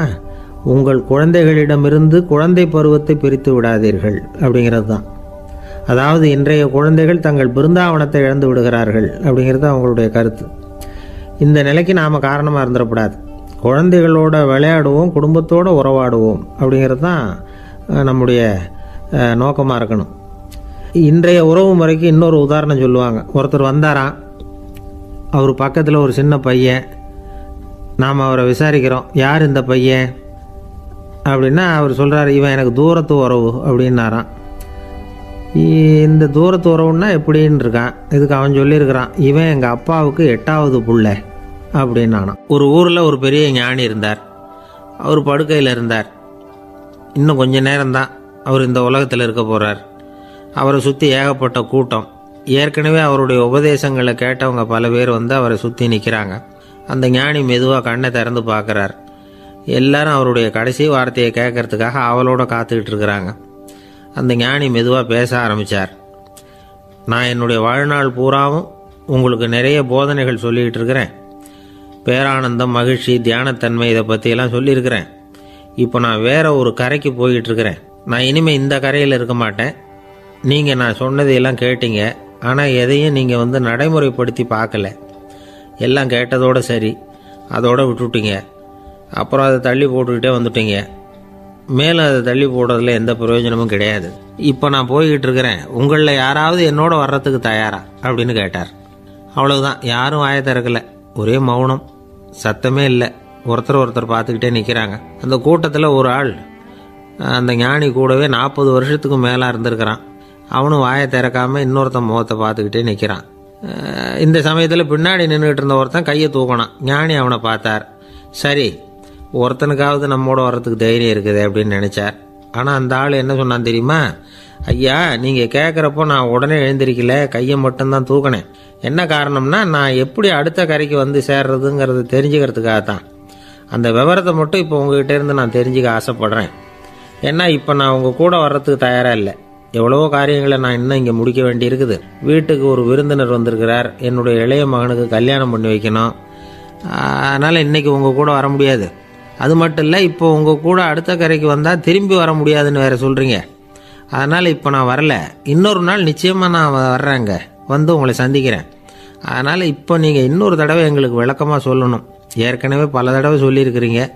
தயவு பண்ணி இப்போ ஒரு தடவை சொன்னீங்கன்னா சௌகரியமாக இருக்கும். அந்த அடுத்த கரையை அடையிறது எப்படி?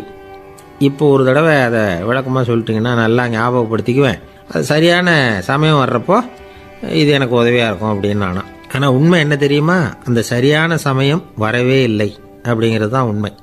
இப்படி அந்த கதை முடியும். இந்த கதை அந்த ஒரு ஆளுக்கு மட்டும் இல்லை, கிட்டத்தட்ட எல்லாருக்குமே அது பொருந்தும் அப்படிங்கிறாங்க விவரம் தெரிஞ்சவங்க. எல்லாருமே அந்த சரியான தருணத்துக்காகத்தான் காத்துக்கிட்டு இருக்கிறாங்களாம். அதுக்காக ஜோசியம் பார்க்குறாங்க, கைரேகை பார்க்குறாங்க.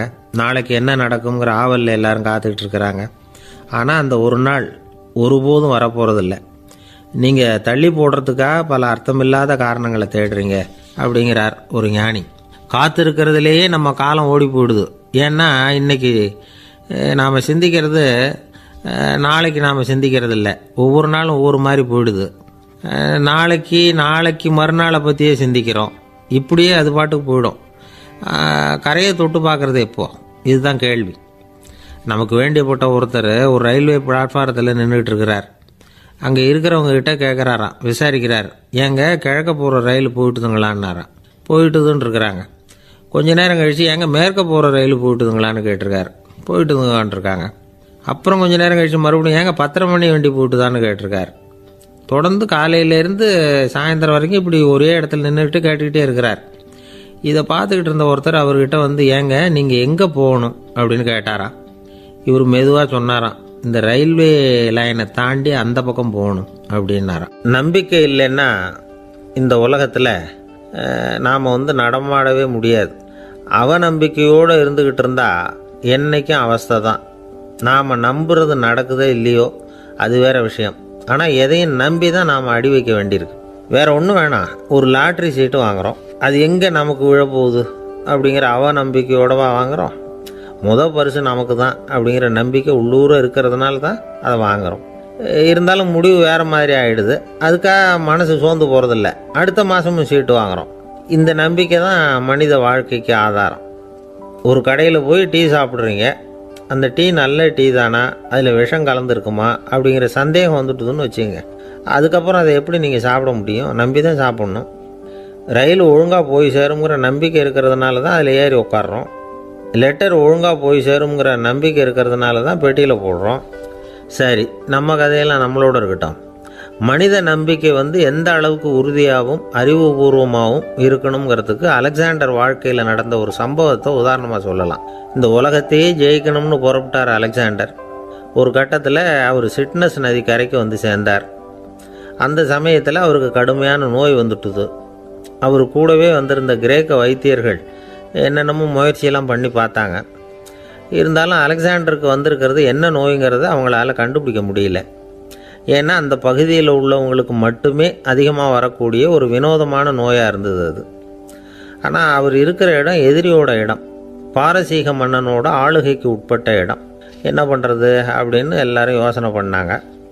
பாரசீக மன்னனோட அரண்மனையில் இருக்கிற வைத்தியர் வந்தால் இந்த நோயை குணப்படுத்தி விடுவார் அப்படின்னு சொன்னாங்க. இருந்தாலும் எதிரியோட நாட்டில் இருக்கிற வைத்தியரை கூப்பிட்டு எப்படி நம்பி வைத்தியம் பார்க்க சொல்கிறது அப்படின்னு சொல்லி எல்லாரும் தயங்கினாங்க. ஆனால் அலெக்சாண்டர் தயங்கலை. பரவாயில்ல, அழைச்சிட்டு வாங்கன்னு விட்டார். உடனே அவரை போய் அழைச்சிட்டு வந்துட்டாங்க. அவர் வந்தார். அலெக்சாண்டர் உடம்பை பரிசோதனை பண்ணி பார்த்தார். சரி, இதை குணப்படுத்தி விடலாம், பயப்பட வேண்டியதில்லை. ஆனால் இதுக்கு ஒரு மூலிகை ரசம் தயார் பண்ணி கொடுக்கணும். நான் போய் அதை தயார் பண்ணிவிட்டு 2 நாளில் திரும்பி வந்துடுறேன் அப்படின்னு சொல்லிவிட்டு போனார் அந்த வைத்தியர். அதே மாதிரி 2 நாளில் திரும்பி வந்தார் மூலிகை ரசத்தோட.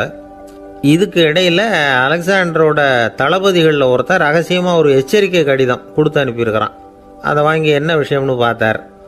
இப்போ உங்ககிட்ட வந்திருக்கிற எதிரி நாட்டு வைத்தியரை நம்பாதீங்க, அவன் கொண்டுகிட்டு வந்திருக்கிற மூலிகை ரசத்தில் விஷம் கலந்துருக்குது அப்படின்னு அதில் எழுதியிருக்கு. அதை பார்த்தார் அலெக்சாண்டர். இருந்தாலும் கொஞ்சம் கூட அலட்டிக்கல.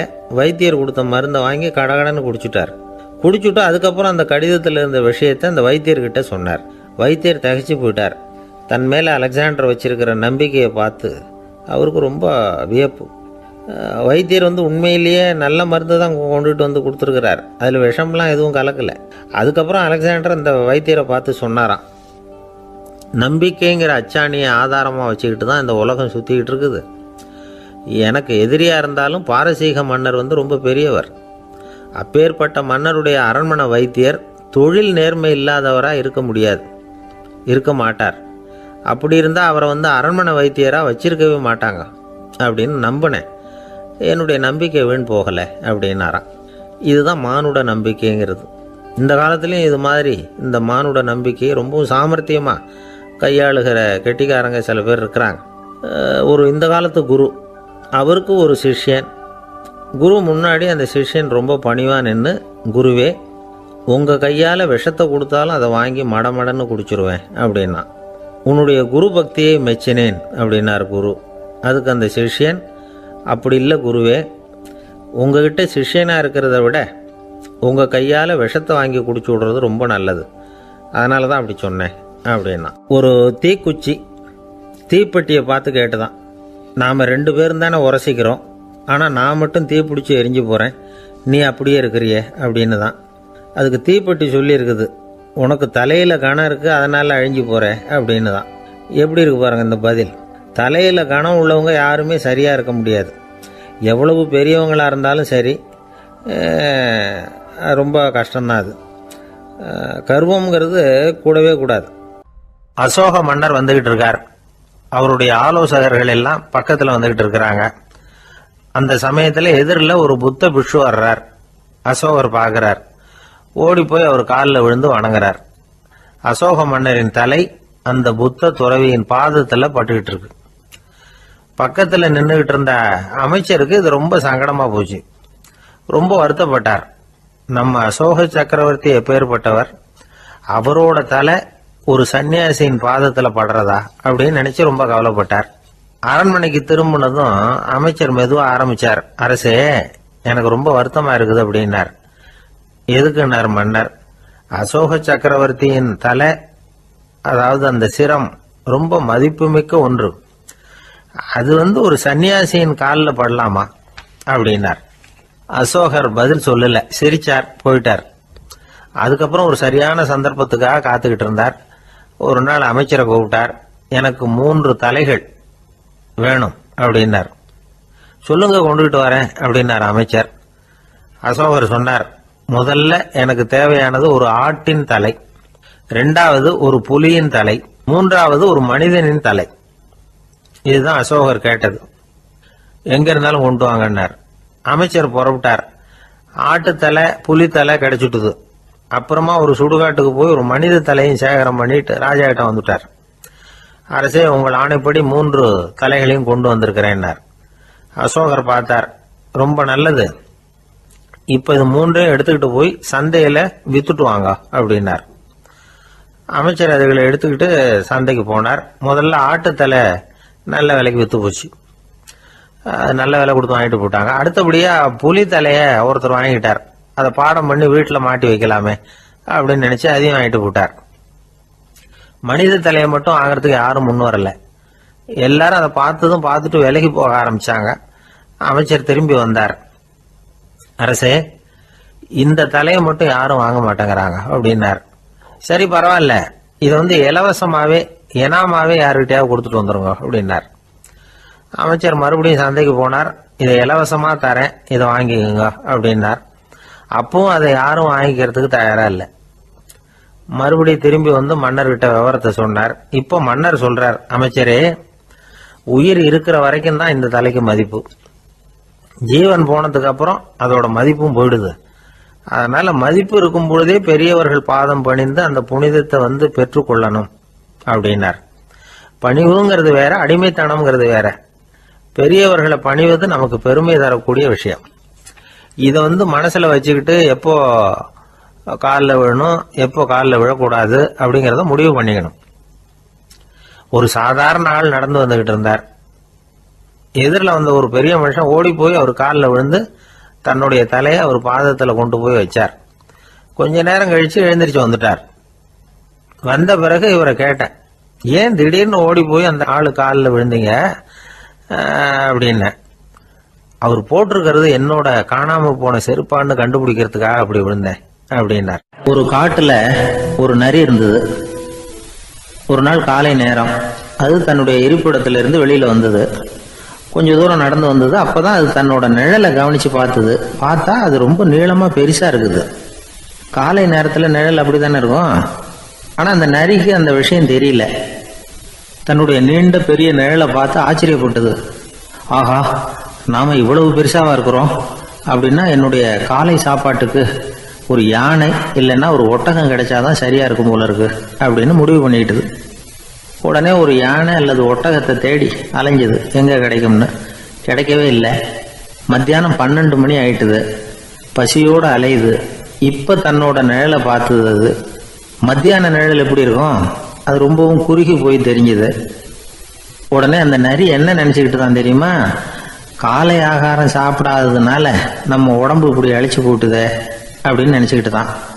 கொஞ்ச நேரம் கழிச்சு மறுபடியும் தன்னுடைய நிழலை பார்க்குது. அது இன்னமும் குறுகி போய் காலடியிலேயே வந்துட்டுது. அதுக்கு பயமா போயிடுது. ஐயோ, இன்னும் கொஞ்ச நேரத்துல நாம இறந்துருவோம் போல இருக்க. இப்ப என்ன செய்யறது? இந்த சமயத்துல ஒரு எறும்பு கிடைச்சா கூட போதும், அதை வந்து நம்ம காலை ஆகாரமா நினைச்சு சாப்பிட்டுள்ளாமே அப்படின்னு நினைச்சுதான். நம்முடைய நிழல் கூட நம்மள மாதிரியே தான் அடிக்கடி மாறிக்கிட்டே தான் இருக்குது. அது எப்பவும் ஒரே மாதிரி இருக்கிறது இல்ல. மனிதனுக்கு ஏற்படுகிற தன்முனைப்பு இருக்கு பாருங்க, ஈகோ, அது கூட ஒரு நிழல் மாதிரி தானா. அப்படி நினைக்க ஆரம்பிச்சுட்டா அதனால ஏதும் பிரச்சனை வராதான். தன்முனைப்பை வந்து நிழல் போலவே ஏற்றுக்கொள்ளுங்கள் அப்படிங்கிறது பெரியவங்க கருத்து. ஒரு காரியத்தை வெற்றிகரமா நல்ல விதமா செஞ்சு முடிக்கிறோம்னு வச்சுக்கோங்க. அந்த சமயத்துல ஒரு வித நுட்பமான தற்பெருமை நமக்குள்ள உண்டாகுது. இது இயற்கையானது, அதனால இது மேல பற்று வைக்கக்கூடாது. அப்படி வைக்க ஆரம்பிச்சுட்டா அந்த தற்பெருமை ஒரு நிரந்தர விருந்தாளியா நம்ம கிட்ட தங்கிக்கும். நம்ம நிழல் எப்படின்னு பாருங்க, நாம நடக்கும் பொழுது நம்ம பின்னாடியே வரும். தன்முனைப்பையும் அப்படியே நினைச்சுக்குங்க. நிழல் வந்து யாருக்கும் எந்த பிரச்சனையையும் உண்டாக்குறது இல்லை. ஆனா அந்த நிழலை கண்டே நாம பயப்பட ஆரம்பிச்சுட்டா நாம எதுலையும் வெற்றி காண முடியாது. நிழலோட சண்டை போடக்கூடாது. அது மாதிரி தன்முனைப்போடவும் நாம வந்து சண்டை போட வேண்டியதில்லை. இல்லாத ஒன்றோடு சண்டை போடுறது எப்படின்னா, அது இருட்டோட சண்டை போடுறது மாதிரி. நாம வந்து நிழல் கிடையாது, நம்ம கிட்ட இருக்கிற தன்முனைப்பு ஒரு நிழல். நம்ம நிழலையும் நமக்கு சமமா பாக்குறோம் பாருங்க, அங்கதான் சிக்கலே ஆரம்பம். இப்போ நாம நடந்து போய்கிட்டு இருக்கிறோம். நம்ம நிழல் வந்து தரையில விழுது. யாரோ ஒருத்தர் நம்ம நிழல் மேல காலை வச்சு நடந்து போறார். உடனே அவர்கிட்ட சண்டைக்கா போறோம், ஏண்டா என் நிழலை மிதிச்ச அப்படின்னு. நமக்கு தெரியும் அது நிழல் தாங்கிறது. அவர் உங்க மேல நடக்கல, உங்களுடைய நிழல் மேலதான் நடக்கிறார். அது மாதிரி உங்க தன்முனைப்பின் மேல யாராவது நடந்தா உங்களை அவமானப்படுத்துறதா நினைக்கிறீங்க. காரணம், நாமளும் நம்ம தன்முனைப்பும் ஒண்ணுங்கிற நினைப்பு தான் காரணம், மற்றபடி வேற ஒண்ணும் கிடையாது. நம்ம நிழல் மேல நடக்கிறவர் நம்மளை காயப்படுத்துறது இல்லை. தன்முனைப்பை வேண்டாத ஒன்னாவும் பார்க்க வேண்டியதில்லை. அது வந்து இயற்கை. நிழலை வந்து உங்க முன்னாடி வைக்க வேணாம், அது உங்க பின்னாடியே இருக்கட்டும். நிழலின் நிழலாகி விடாதீர்கள், நீங்கள் நீங்களாகவே இருங்கள். இதுதான் சான்றோர் சிந்தனை. ஒரு பேருந்துல ஒரே நெரிசல். ஒருத்தர் பக்கத்துல நின்றுகிட்டு இருந்தவர்கிட்ட ரொம்ப பணிவா விசாரிச்சார், ஏன் சார் நீங்க ஏதாவது பெரிய உத்தியோகத்துல இருக்கிறீங்களா அப்படின்னார். அப்படிலாம் ஒண்ணும் இல்லைங்க என்னார் அவரு.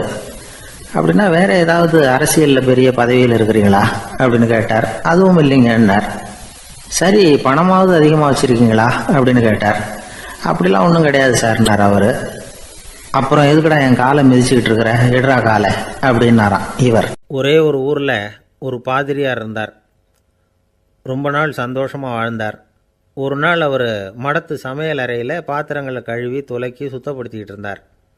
அந்த சமயத்தில் ஒரு தேவதூதன் அவர் முன்னாடி வந்து நின்னான். இவர் நிமிர்ந்து பார்த்தார். ஆண்டவர் என்னை உங்ககிட்ட அனுப்பியிருக்கிறார், பரலோகத்தில் வாசம் செய்யறதுக்கு உங்களுக்கு நேரம் வந்துட்டுது அப்படின்னு நான் அந்த ஆள். ஆண்டவருக்கு என்னோட ஞாபகம் வந்ததுக்கு நன்றி. ஆனாலும் இப்போ இங்கே நீயே பாரு, எவ்வளவு பாண்டங்கள் பாக்கி இருக்குது, இவ்வளவையும் நான் சுத்தப்படுத்த வேண்டியிருக்கு. நான் நன்றி கெட்டவனாக இருக்க விரும்பலை. இந்த பணியை முடிக்கிற வரைக்கும் என்னுடைய பரலோக வாழ்வை தள்ளி வைக்க முடியுமா? நீ என்ன நினைக்கிற அப்படின்னு கேட்டார்.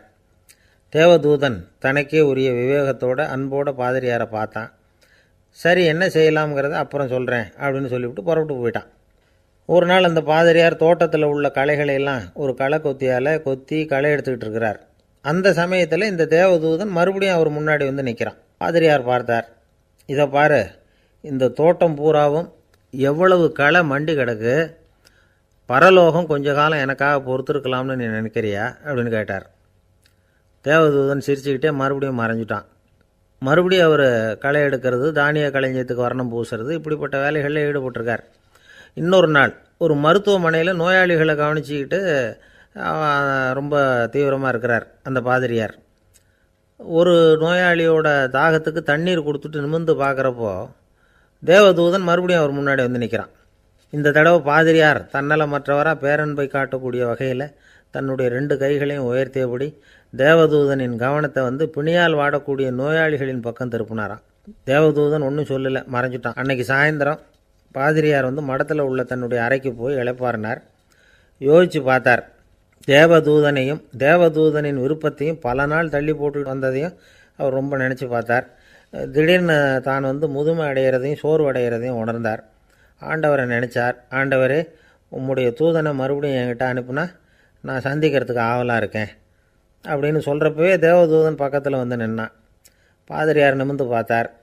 நீ இப்போவே என்னை அழைச்சிக்கிட்டு போக விரும்பினா நான் பரலோகத்துக்கு வர்றதுக்கு தயாராக இருக்கேன்னார். தேவதூதன் அந்த பாதிரியாரை அன்போடவும் விவேகத்தோடவும் பார்த்து, நீங்கள் என் கூட பரலோகத்துக்கு வர்ற தயாராக இருக்கிறதா சொல்கிறீங்க, ஆனால் நீங்கள் இதுவரைக்கும் வேறு எங்கே இருந்ததா நினைக்கிறீங்க அப்படின்னு. அப்படின்னா இதுவரைக்கும் இருந்த இடம்தான் பரலோகம் அப்படிங்கிறத உணர்த்தியிருக்கிறான். பரலோகம்னா என்னென்னு புரிஞ்சுக்கிறதுக்கு இந்த சம்பவம் நமக்கு உதவியாக இருக்குது. தொண்டு செய்கிறத விட பெரிய செயல் வேறு எதுவும் இருக்க முடியாது. அது நம்ம மனசுக்கு கொடுக்குற சுகத்தை வேறு எதுவும் கொடுக்க முடியாது. நாம் தொண்டு செய்கிற இடம் தான் அந்த புண்ணிய இடம். ஆனால் இந்த காலத்துல எல்லாம் நாம் தொண்டு செய்யணும்னு நினச்சி ஏதாவது ஆரம்பித்தா கூட அதை ஒரு மாதிரியாக சுற்றி நின்று வேடிக்கை பார்க்க ஆரம்பிச்சிடுறாங்க. ஒரு பெரியவர் அப்படி தான் ஒரு தொண்டு செஞ்சுக்கிட்டு இருந்தார். ஒரு கோவில் கட்டிக்கிட்டு இருந்தாங்க. அதில் ஒரு இடத்துல ஒரு பலகையை வச்சு ஆணி அடிக்கிற வேலையை செஞ்சுக்கிட்டு இருந்தார் அந்த பெரியவர். ஒரு சின்ன பையன் அதை ரொம்ப ஊக்கமாக அக்கறையாக கவனிச்சிக்கிட்டு இருந்தான். பெரியவர் இதை கவனித்தார். என்னப்பா பார்க்குற, உனக்கும் இது மாதிரி தொண்டு செய்யணும்னு ஆசையாக இருக்கா அப்படின்னு கேட்டார். அதுக்கு அந்த பையன் சொல்கிறான், அப்படி இல்லைங்க, நீங்கள் ஆணி அடிக்கிறப்போ கையில் சுத்தியால் அடிச்சுக்கிட்டா எப்படி துடிப்பீங்க, எப்படி கத்துவீங்கன்னு தெரிஞ்சுக்கிறதுக்காக அதை பார்க்கணும்னு ஆசை, அதுக்காக தான் காத்துக்கிட்டு இருக்கேன் அப்படின்னு நான். சில பேரை இப்படி சொல்கிறது உண்டு. அடுத்தவங்களை அனுசரித்து நடந்துக்க தெரியல, அவன் என்ன சார் மனுஷன் அப்படிம்பாங்க. சக மனிதர்களோடு எப்படி பழகிறது அப்படின்னு தெரியாததுனாலேயே பல பேர் இன்றைக்கி சங்கடப்பட்டுக்கிட்டு இருக்கிறாங்க. வசதி வாய்ப்பெல்லாம் சரியாக இருக்கும், ஆனால் வாழ்க்கை சரியாக இருக்காது. இன்னொருத்தர்கிட்ட எப்படி பேசுறது பழகிறதுங்கிறது தெரியாததுனால தான் இந்த அவஸ்தை. சரி, இந்த அவஸ்தை இல்லாமல் வாழறது எப்படி? இதுக்கு அனுபவசாலிகள் சில வழிமுறைகளை சொல்கிறாங்க. அதெல்லாம் என்னென்னங்கிறத இப்போ தெரிஞ்சுக்குவோம். முதல்ல நம்ம நாக்கு நம்ம கண்ட்ரோலில் இருக்கணும். வார்த்தைகளை கொட்டிவிட்டு அதுக்கப்புறம் அள்ள முடியாமல் கடந்து கஷ்டப்படக்கூடாது. எப்படி பேசுகிறோங்கிறதும் முக்கியம், பேசுகிறப்ப எப்படி முகத்தை வச்சுருக்கிறோங்கிறதும் முக்கியம். அன்பாக பேசினாலும் நல்லாயிருக்கும். அப்படி பேசுகிறப்ப ஆதரவாக அவர் தோள் மேலே ஒரு கையை போட்டுக்கிட்டு பேசினா இன்னமும் நல்லாயிருக்கும். 2வது விஷயம், இன்னொருத்தர்கிட்ட பேசுகிறப்போ வாக்குறுதிகளை அள்ளி வீசக்கூடாது. கொடுக்குற வாக்குறுதி குறைச்சலாக இருக்கணும். அப்படி கொடுத்த வாக்குறுதியை கண்டிப்பாக நிறைவேற்றணும். நாம் ஒருத்தரை பாராட்டுறோம் அல்லது அவரை பற்றி அபிப்பிராயம் சொல்கிறோம்னா அது ஆக்கப்பூர்வமாக இருக்கணும். நம்ம பாராட்டு அல்லது விமர்சனம் அடுத்தவருடைய முன்னேற்றத்துக்கு உதவுறது மாதிரி இருக்கணும். நாம் சொல்கிறத கேட்டுட்டு அவன் தலையில் கையை வச்சுட்டு உட்காந்துடக்கூடாது. எப்பவும் உற்சாகமாக இருக்கணும், முகம் அலர்ச்சியாக இருக்கணும். மனுஷன் இருந்தால் வருத்தம், கவலை, ஏமாற்றம் எல்லாம் இருக்க தான் செய்யும். அதெல்லாம் மனசில் இருக்கட்டும். அந்த வருத்தமும் கவலையும் ஏமாற்றமும் சேர்ந்துக்கிட்டு நம்ம முகத்தில் இருக்கிற மலர்ச்சியை மூடி மறைக்கிறதுக்கு நாம் இடம் கொடுத்துடக்கூடாது. எந்த விஷயத்தை பற்றி யாருக்கிட்ட பேசினாலும் வெளிப்படையாக பேசணும், திறந்த மனசோடு பேசணும், மூடி மறைச்சி முன்னு மூழ்கிக்கிட்டு இருக்கக்கூடாது. இன்னொருத்தர்கிட்ட பேசுகிறப்போ விவாதம் பண்ணுங்க, அது தப்பு இல்லை, ஆனால் வாதாடிக்கிட்டு இருக்கக்கூடாது. அதாவது என்ன சொல்கிறாங்கன்னா, டிஸ்கஸ் பண்ணலாம், ஆர்கியூ பண்ணக்கூடாதான். நம்மக்கிட்ட இருக்கிற நல்ல குணங்களை நாம் எடுத்து சொல்லிகிட்டு இருக்கக்கூடாது, அந்த நல்ல குணங்களே நம்மளை பற்றி எடுத்து சொல்லணும், அது மாதிரி நடந்துக்கணும். அதே மாதிரி அடுத்தவங்க கிட்ட உள்ள கெட்ட குணங்களை பற்றி அவசியம் இல்லாமல் நாம் பேச வேண்டியதில்லை. உங்களை பற்றி யாராவது தப்பாக பேசுகிறாங்களா, அப்படி அவங்க பேசுகிறதுல உண்மை இல்லையா அப்படின்னா அதை நீங்கள் பொருட்படுத்த வேண்டியதில்லை, விட்டுடலாம், அது தானாக போயிடும். ஒரு 4-5 பேரோட பேசிக்கிட்டு இருந்தீங்கன்னா எல்லாருக்கும் முக்கியத்துவம் கொடுங்க, யாரையும் அலட்சியப்படுத்தாதீங்க. தமாஷா பேசலாம், ஆனால் அவங்க தமாஷ் அடுத்தவங்களை கேலி பண்ணுறதா இருக்கக்கூடாது.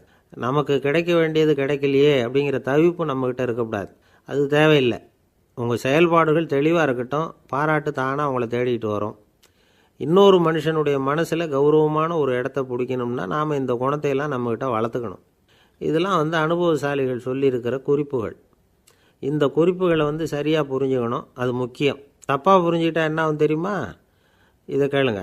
ஒருத்தர் வந்தார், சார் அடுத்தவங்க தோள் மேலே கையை போட்டுக்கிட்டு அன்பாக பேசணும்னு சொன்னீங்க, அப்படி தான் பேசினேன், அவர் முதுகை கூட தட்டி கொடுத்தேன், என் வேலை போயிட்டுது சார், வீட்டுக்கு அனுப்பிச்சிட்டாங்க அப்படின்னார்.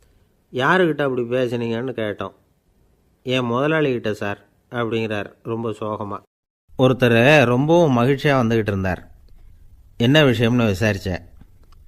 நான் தோற்று போயிட்டேன், அதுதான் மனசுக்கு மகிழ்ச்சியாக இருக்குது அப்படின்னார்.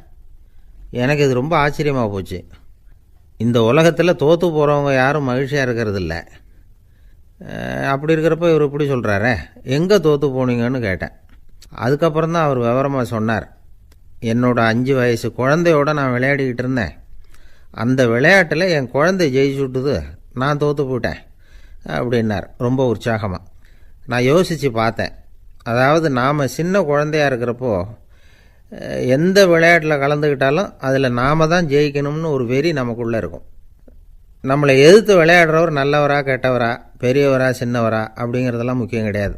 அவர் தோற்று போகணும், நாம் ஜெயிக்கணும், அதுதான் முக்கியம். எதிரியை சந்தோஷப்படுத்த விளையாடுகிற கலை அப்போ நமக்கு தெரியறதில்ல. வாழ்க்கையில் ஒரு பக்குவம் வந்ததுக்கு அப்புறம் வெற்றி பெறணுங்கிற மன அழுத்தம் போயிடுது. போட்டியில் ஜெயிக்கணுங்கிறத விட குழந்தையை சந்தோஷப்படுத்தணுங்கிறது முக்கியமாக போச்சு. ஜெயிக்கணுங்கிற வெறி ஓடி போட்டுது. ஒரு குழந்தையாக இருந்தப்போ நம்ம வளர்ச்சிக்கு உதவிய வெறி பெரியவனானதுக்கு பிறகு நமக்கு எதிரியாக மாறுது. அதை சரியான சமயத்தில் நாம் புரிஞ்சுக்கிட்டோம்னா போதும், நாம் பொழைச்சிக்கலாம். ஒவ்வொரு மனுஷனுமே வாழ்க்கையோட அடுத்த கட்ட வளர்ச்சியில் அடி எடுத்து வைக்கிற நேரத்தில் தன்கிட்ட இருந்து ஏதோ ஒரு குணத்தை அல்லது தன் குணம் இருந்த ஏதோ ஒரு உறவை நாம் இழக்கத்தான் வேண்டியிருக்குது. ஒரு கட்டம் வரைக்கும் உதவியாக இருந்த குணம் அடுத்த கட்டத்துக்கு தடையாக கூட மாறிடலாம். இந்த பரிமாண மாற்றத்துக்கு உள்ளாகிற ஒவ்வொருத்தரும் பிரத்யட்சமாக இதை உணர்றாங்க. ஆனால் பல பேர் எப்படின்னா பழசை திறந்துவிட்டு புதிய கொள்கைகளை உருவாக்கிக்கிறதுக்கு இஷ்டம் இல்லாமல் இருந்துடுறாங்க, அல்லது அப்படி செய்ய முடியாமல் தவிக்கிறாங்க. இதையெல்லாம் மீறி அந்த பழசை திறந்துட்டா அதை இழந்ததால் உண்டாகிற மன அழுத்தம் சில காலத்துக்கு வருத்திக்கிட்டு தான் இருக்கும், வேறு வழி இல்லை. ஆரோக்கியமான ஒரு முன்னேற்றத்துக்காக அந்த மன அழுத்தத்தை தாங்கிக்கத்தான் வேணும் அப்படிங்கிறாரு அந்த உலக புகழ்பெற்ற மேதை ஒருத்தர், இந்த ஸ்காட் பெக் அப்படிங்கிறவர். பிறந்த நாள் முதல் இதுதான் சரி அப்படின்னு கற்பிக்கப்பட்டு வந்த ஒவ்வொரு தத்துவத்தையும் தங்களுடைய வளர்ச்சிக்கு தகுந்த மாதிரி மாற்றி அர்த்தப்படுத்தி கொள்ள முடியாமல் வாழ்க்கை சூழலில் அப்படியே அரைப்பட்டு தூளாகிறவர்கள் தான் ரொம்ப தவிக்கிறாங்களாம். இதுதான் அவருடைய கருத்து. பெரும்பாலும் மனிதர்களுடைய நடுத்தர வயசில், அதாவது 30 தாண்டுகிற சமயத்தில் தான் இந்த தவிப்பு உண்டாகுதான். இதை தான் மேற்கத்திய நாடுகளில் அடிக்கடி மிட் லைஃப் கிரைசிஸ் அப்படின்னு சொல்கிறாங்க. அப்பப்போ பழசையெல்லாம் தொலைச்சி விட்டு புதுசாக பிறக்கிறதுக்கு கற்றுக்கணும். ஒவ்வொரு நிமிஷத்தையும் அந்த நிமிஷத்துக்கு ஏற்ற சித்தாந்தம் கொண்டவர்களாக சந்திப்போம் அப்படிங்கிறார் அந்த உளவியல் நிபுணர். இப்படி பழகிக்கிட்டால் வாழ்க்கை இன்பமயம், இல்லைன்னா தவிப்பு மயம்தான். பழசை தொலைக்க முடியாதவர்களில் எத்தனையோ பேர் உண்டு, எத்தனையோ ரகம் உண்டு. அதில் வேடிக்கையான நண்பர்களும் உண்டு. ஒருத்தர் நண்பர் வீட்டுக்கு போனார். அவர் ஏதோ இனிப்பு பலகாரம் கொடுத்து சாப்பிட சொல்லியிருக்கிறாங்க அவங்க வீட்டில்.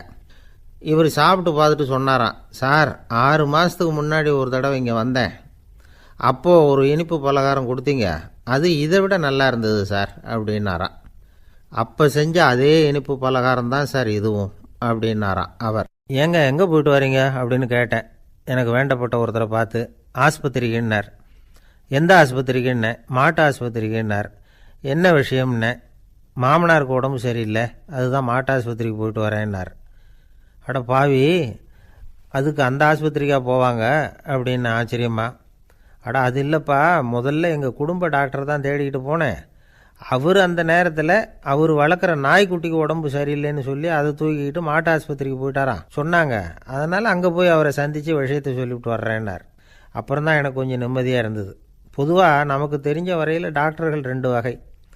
நமக்கு வைத்தியம் பண்ணுற டாக்டர்கள் ஒரு வகை, நம்மக்கிட்ட இருக்கிற ஆடு மாடு கோழிக்கு வைத்தியம் பண்ணுற டாக்டர்கள் ஒரு வகை. இப்போ தான் எனக்கு தெரியும் இன்னொரு வகையான டாக்டர்களும் உண்டுங்கிறது.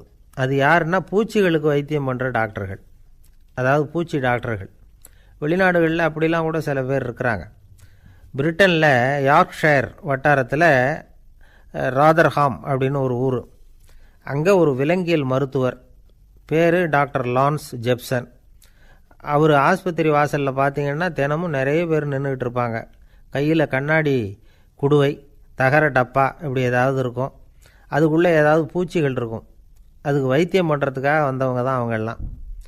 சிலந்தி பூச்சி, பல்லி, தேளு, பாம்பு இப்படி ஏதாவது இருக்கும். பொழுதுபோக்காக சில பேர் நாய், பூனை, கிளி, மைனா, புறா இப்படி ஏதாவது வளர்க்குறாங்கல்ல, அது மாதிரி இப்போல்லாம் தேளு, பல்லி, பாம்பு, பூச்சி இதையெல்லாம் வளர்க்க ஆரம்பிச்சிட்டாங்களாம். இது ஒரு புது ஃபேஷன். இப்போ கூண்டுக்குள்ளே டப்பாக்குள்ளே போட்டு வளர்க்குறது, அதுக்கு ஏதாவது நோய் வந்துட்டுதுன்னா வைத்தியம் பண்ணுறதுக்கு டாக்டர்கிட்ட வந்துட வேண்டியது, இப்படி இந்த பழக்கம்லாம் நிறையா வந்துட்டுது. ரத்தம் உறிஞ்சிற அட்டைகள் கூட இவங்ககிட்ட வைத்தியத்துக்கு வருதான். சிலந்திகளில் செங்கால் சிலந்தின்னு ஒரு வகை. மத்திய அமெரிக்க காடுகளில் இது அதிகம். சிலந்திகள்லேயே ரொம்ப விலை உசந்தது இந்த ரகம்தான். கால்களில் சிவப்பு கோடுகள் இருக்கும். இந்த இனம் இப்போ குறைஞ்சிக்கிட்டே வர்றதுனால சர்வதேச விதிகளின்படி இவற்றின் ஏற்றுமதி இறக்குமதிக்கு தடை விதிக்கப்பட்டிருக்குது. அதனால் இதை வளர்க்குறவங்க வீட்டுக்குள்ளேயே இனவிருத்தி மூலமாக பெருக்கி விற்பனை பண்ணிட்டு வராங்களாம். அந்த வகை சிலந்திகள் தான் இப்போ வைத்தியத்துக்கு அதிகமாக வருதான். சரி, இதுக்கெல்லாம் எப்படி வைத்தியம் பண்ணுறாங்க? முதல்ல அதை குளிர்பதன பெட்டியின் வழுவழுப்பான சுவரில் விட்ட உடனே அதெல்லாம் மெதுவாக இறங்கி வரும். அப்போ அதன் நோயை கண்டுபிடிக்கிறது சுலபம். அப்புறம் அதுக்கு கிருமிகளை கொல்லக்கூடிய மருந்துகளையோ வலி நிவாரண மருந்துகளையோ கொடுப்பாங்க. கால் உடைஞ்ச சிலந்திகளுக்கு பசையை கொண்டு ஆப்ரேஷன் பண்ணுவாங்க. சில சிலந்திகளுக்கு உடைஞ்ச காலை எடுத்துட்டா புதிய கால் வளர்ந்துடும். சிலந்திகளை மனிதர்கள் கையில் எடுக்கிறப்போ அது பயந்து போய் கீழே குதிக்குது, அதனால் கால் உடஞ்சி விடுது, இல்லைன்னா வயிறு சேதமடையுது. அந்த நிலைமையில் வர்ற சிலந்திகளுக்கு மயக்க மருந்து கொடுத்து ஆப்ரேஷன்லாம் கூட பண்ணுறாங்களாம். பார்த்தீங்களா பூச்சிகளுக்கு வந்த வாழ்வே. நம்ம ஊர்லேயும் வீடுகளில் பூச்சிகள் வளர்க்குறது உண்டு. ஒருத்தர் வந்தார், எனக்கு 3000 கரப்பாம்பூச்சி அவசரமாக தேவைப்படுது, எங்கே கிடைக்கும்னு கேட்டார். கரப்பாம்பூச்சியா? அது என்னத்துக்குன்னு கேட்டோம். அது வேறு ஒன்றும் இல்லை, நான் குடியிருக்கிற வாடகை வீட்டை காலி பண்ண போகிறேன். வீட்டு சொந்தக்காரர் என்ன சொல்கிறாருன்னா, இந்த வீட்டுக்கு நான் குடி வந்தப்போ எப்படி இருந்ததோ அதே நிலைமையில் விட்டுட்டு போகணும்னு வீட்டுக்காரர் சொல்லியிருக்கிறார், அதனால தான் கேட்டேன் அப்படின்னார். ஒரு நண்பர் இருக்கார், எப்போ பார்த்தாலும் கையில் ஒரு புத்தகம் இருக்கும். புத்தகம் இல்லாமல் எங்கேயும் புறப்பட மாட்டார். எதுக்காக இப்படி எடுத்துகிட்டு போகிறீங்க அப்படின்னு கேட்டால், எனக்கு இது ஒரு நல்ல நண்பன் மாதிரி, இந்த காலத்தில் எங்கே போனாலும் காத்திருக்க வேண்டியிருக்கு, அது மாதிரி சமயத்தில் நான் நண்பன் கூட பேசிக்கிட்டு இருப்பேன் அப்படிம்பாரான். ஒருத்தர் ஒரு பெரிய அரச பதவியில் இருந்தார். அவர் பதவியிலேருந்து இறங்க வேண்டிய சூழ்நிலை. அரசு கொடுத்துருந்த வீட்டை விட்டுட்டு வெளியில் வர்றார். வரும்பொழுது 2 கையிலையும் 2 பெட்டியை எடுத்துகிட்டு வந்தாராம். சார், உங்களுடைய உடைமைகள் அப்படின்னு கேட்குறாங்க அங்கே இருந்த ஊழியர்கள். இவர் தன்னுடைய கையில் இருக்கிற பெட்டியை காட்டி, இதுதான் என்னுடைய சொத்து அப்படின்னாராம். ஒரு பெட்டியில் அவருடைய உடைகள், இன்னொரு பெட்டியில் அவர் விரும்பி படிக்கிற புத்தகங்கள், அவ்வளவுதான். இதுதான் இருந்துதான்.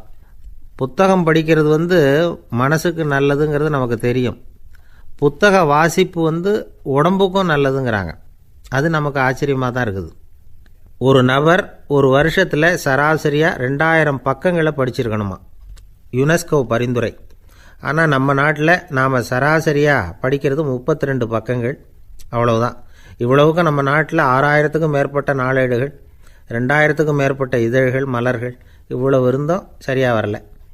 இந்த உலகத்தில் முதல் நூலகம் எங்கே எப்போ ஆரம்பமாச்சு தெரியுமா? கிமு 2500 ஆண்டில் அது ஆரம்பமாயிருக்குது. பாபிலோனியாவில் அமில் அணு அப்படிங்கிற அரசன் தான் நூலகத்தை உருவாக்கியிருக்கிறான். அப்போல்லாம் தாள் கிடையாது, களிமண் தான். களிமண் பலகைகளில் எழுதி அது தொகுத்து அப்படியே நூலாக்கி அதை நூலகத்தில் வச்சுருப்பாங்களாம். அரசருடைய நூலகத்தில் 1000த்துக்கும் மேற்பட்ட நூல்கள் இருந்ததாக வரலாற்று குறிப்பு இருக்குது. அது மட்டும் இல்லை, அந்த நூலகத்தில் பொருள் வாரியாக, அதாவது சப்ஜெக்ட் வாரியாக புத்தகங்களை வகைப்படுத்தி வச்சுருந்தாங்களாம். அதில் மிச்சம் இருந்த ஒரு 25 களிமண் பலகை புத்தகங்கள் இன்றைக்கும் பிரிட்டிஷ் அருங்காட்சியகத்தில் இருக்குதான். அச்சு தாள் இதெல்லாம் ஏற்பட்டதுக்கு அப்புறம் அமைக்கப்பட்டது தான் பிரான்சில் இருக்கக்கூடிய பாரிஸ் நூலகம். 1480 பிரெஞ்சு மன்னர் 11ஆம் லூயி இந்த நூலகத்தை அமைச்சாராம். ஆனால் அப்போல்லாம் அரசர்கள் மட்டும்தான் நூலகத்தை பயன்படுத்த முடியுமா. அதுக்கப்புறம் 17ஆம் நூற்றாண்டில் இந்த முறை மாறி பொதுமக்கள் அங்கே போகலாம், படிக்கலாம் அப்படிங்கிற நிலைமை வந்துதான். போட்லியன் நூலகம் அப்படின்னு அதுக்கு பேர், பாரிஸ் நகரத்தில் இருக்குது. அங்கே தான் நூல்களின் பட்டியல் தயாரிப்பு பணி ஆரம்பமாச்சு. கல்வி வளர்ச்சியையும் நூலகத்தையும் இணைச்சவர் நெப்போலியன் போனபார்ட். முன்பணம் செலுத்தி புத்தகத்தை படிக்கிற முறையையும் அவர் தான் கொண்டுட்டு வந்தாராம். மக்கள்கிட்ட வசூலிக்கிற வரியின் ஒரு பகுதியை நூலகத்துக்கு பயன்படுத்தினவரும் அவர் தானா. நெப்போலியன் நூலகத்தில் உலகத்தில் உள்ள எல்லா மொழி நூல்களும் இருக்குதான். அங்கே ஒரு தமிழ் நூலும் இருந்திருக்குது. அது என்னென்னா கம்பராமாயணம். சோவியத் யூனியனுக்கு படையெடுத்து போனப்போ அங்கேருந்து லட்சக்கணக்கான புத்தகங்களை இந்த பனிச்சறுக்கு வாகனங்கள் இருக்குல்ல, அதில் கொண்டுகிட்டு வந்ததாக வரலாறு. அடுத்தபடியாக குறிப்பிட்டு சொல்லத்தக்க நூலகம் எதுன்னா பிரிட்டிஷ் நூலகம். மிக பழைய கையெழுத்து பிரதியெல்லாம் கூட அங்கே இருக்குது. 1753 ஆரம்பமாச்சு. அதில் உள்ள நூல்களை வரிசையாக அடுக்கினா 180 கிலோமீட்டர் நீளத்துக்கு வருமா. மிகப்பெரிய நூலகம் அமெரிக்க தலைநகர் வாஷிங்டனில் இருக்குதான். இந்தியாவை பொறுத்த வரைக்கும் பெரிய பழைய நூலகம் எதுன்னா கல்கத்தா நூலகம். எல்லா இந்திய மொழி நூல்களும் இங்கே உண்டு. மகாகவி பாரதியார் நடத்தின இந்தியாங்கிற இதழின் எல்லா பிரதிகளும் அங்கே பாதுகாப்பாக இருக்குது. படிக்கும் பழக்கம் இங்கே வளர வேண்டியிருக்குது. ஒருத்தர்கிட்ட ஒரு புஸ்தகத்தை கொடுத்து விமர்சனம் எழுத சொல்லியிருந்தாங்க. கொஞ்ச நாள் கழித்து அவரை போய் பார்த்து, என்னங்க புஸ்தகத்தை படித்து பார்த்தீங்களா அப்படின்னு கேட்டாங்களாம். இதுக்கு அவர் சொல்லியிருக்கிறார், இன்னும் நான் படித்து பார்க்கலிங்க, இப்போ தானே விமர்சனமே எழுதி முடிச்சிருக்கிறேன், இனிமே தான் படிக்கணும் அப்படின்னாராம். ஒரு தந்தை தன்னோட பிள்ளைய ரொம்ப தைரியசாலியாக வளர்க்கணும்னு ஆசைப்பட்டார். அதுக்காக அவனை கூப்பிட்டு உட்கார வச்சு இப்படி உபதேசம் பண்ணார். இதை பாருப்பா, நான் உன்னாட்டம் இருக்கிறப்போலாம் எதுக்கும் பயப்பட மாட்டேன், ரொம்ப துணிச்சலாக இருப்பேன். ஒரு நாள் ஒரு அப்பாவி எலியை ஒரு பூனை துரத்திட்டு ஓடிச்சு. நான் உடனே என்ன செஞ்சேன் தெரியுமா? அந்த பூனையை பிடிச்சேன், அது வாலில் ஒரு பட்டாசு சரத்தை கட்டினேன், கொளுத்தி விட்டேன், படபடன்னு வெடிக்க ஆரம்பிச்சுட்டுது. அது துள்ளிக்கிட்டு அங்கேயும் இங்கேயும் ஓடி இருக்கு பாரு ஓட்டம், ரொம்ப தமாஷு அப்படின்னார் அப்பா. இப்படி சொல்லிவிட்டு பையனை பார்த்து, இதை கேட்குறதுக்கு உனக்கும் துணிச்சல் வருதா, நான் என்னுடைய செயலை நீ கேட்குறப்போ உனக்கு துணிச்சல் வருதா அப்படின்னு கேட்டார். வருதுன்னா பையன். எப்படின்னா அப்படிங்கிற விவரத்தையும் சொன்னான் அவன். அதாவது எலியை விரட்டினத்துக்காக பூனை வாலில் பட்டாசு கொளுத்துனீங்க நீங்கள், பூனையை விரட்டினத்துக்காக உங்கள் கழுத்தில் பட்டாசு சரத்தை மாட்டினா என்னென்னு தோணுது எனக்கு அப்படின்னு நான் பையன். பையனோட துணிச்சல் அப்பாவே நடுங்க வச்சுட்டுது. அது சரி, ஒரு அப்பா பிள்ளைக்கு இப்படியா உபதேசம் பண்ணுறது? எல்லாருக்கிட்டையும் அன்பாக பழகிறது எப்படி அப்படின்னு சொல்லி கொடுக்கணும். பிஞ்சு உள்ளங்களில் நஞ்சை தூவலாமா? ஒரு நாள் விநாயகர் ஒரு பூனையோடு விளையாடிக்கிட்டு இருந்தாராம். அப்படி ஆசையாக விளையாடிக்கிட்டு இருந்தப்போ அவரோட கை நகம் தவறுதெல்லாம் பூனையோட முகத்தில் பட்டுட்டு தான். அது ஒரு சின்ன கீறலை உண்டாகி விட்டுது. அப்பா அவர் அதை ஒரு பெருசாக நினைக்கல. கொஞ்ச நேரத்துக்கு அப்புறம் விநாயகர் வீட்டுக்கு வந்தார்.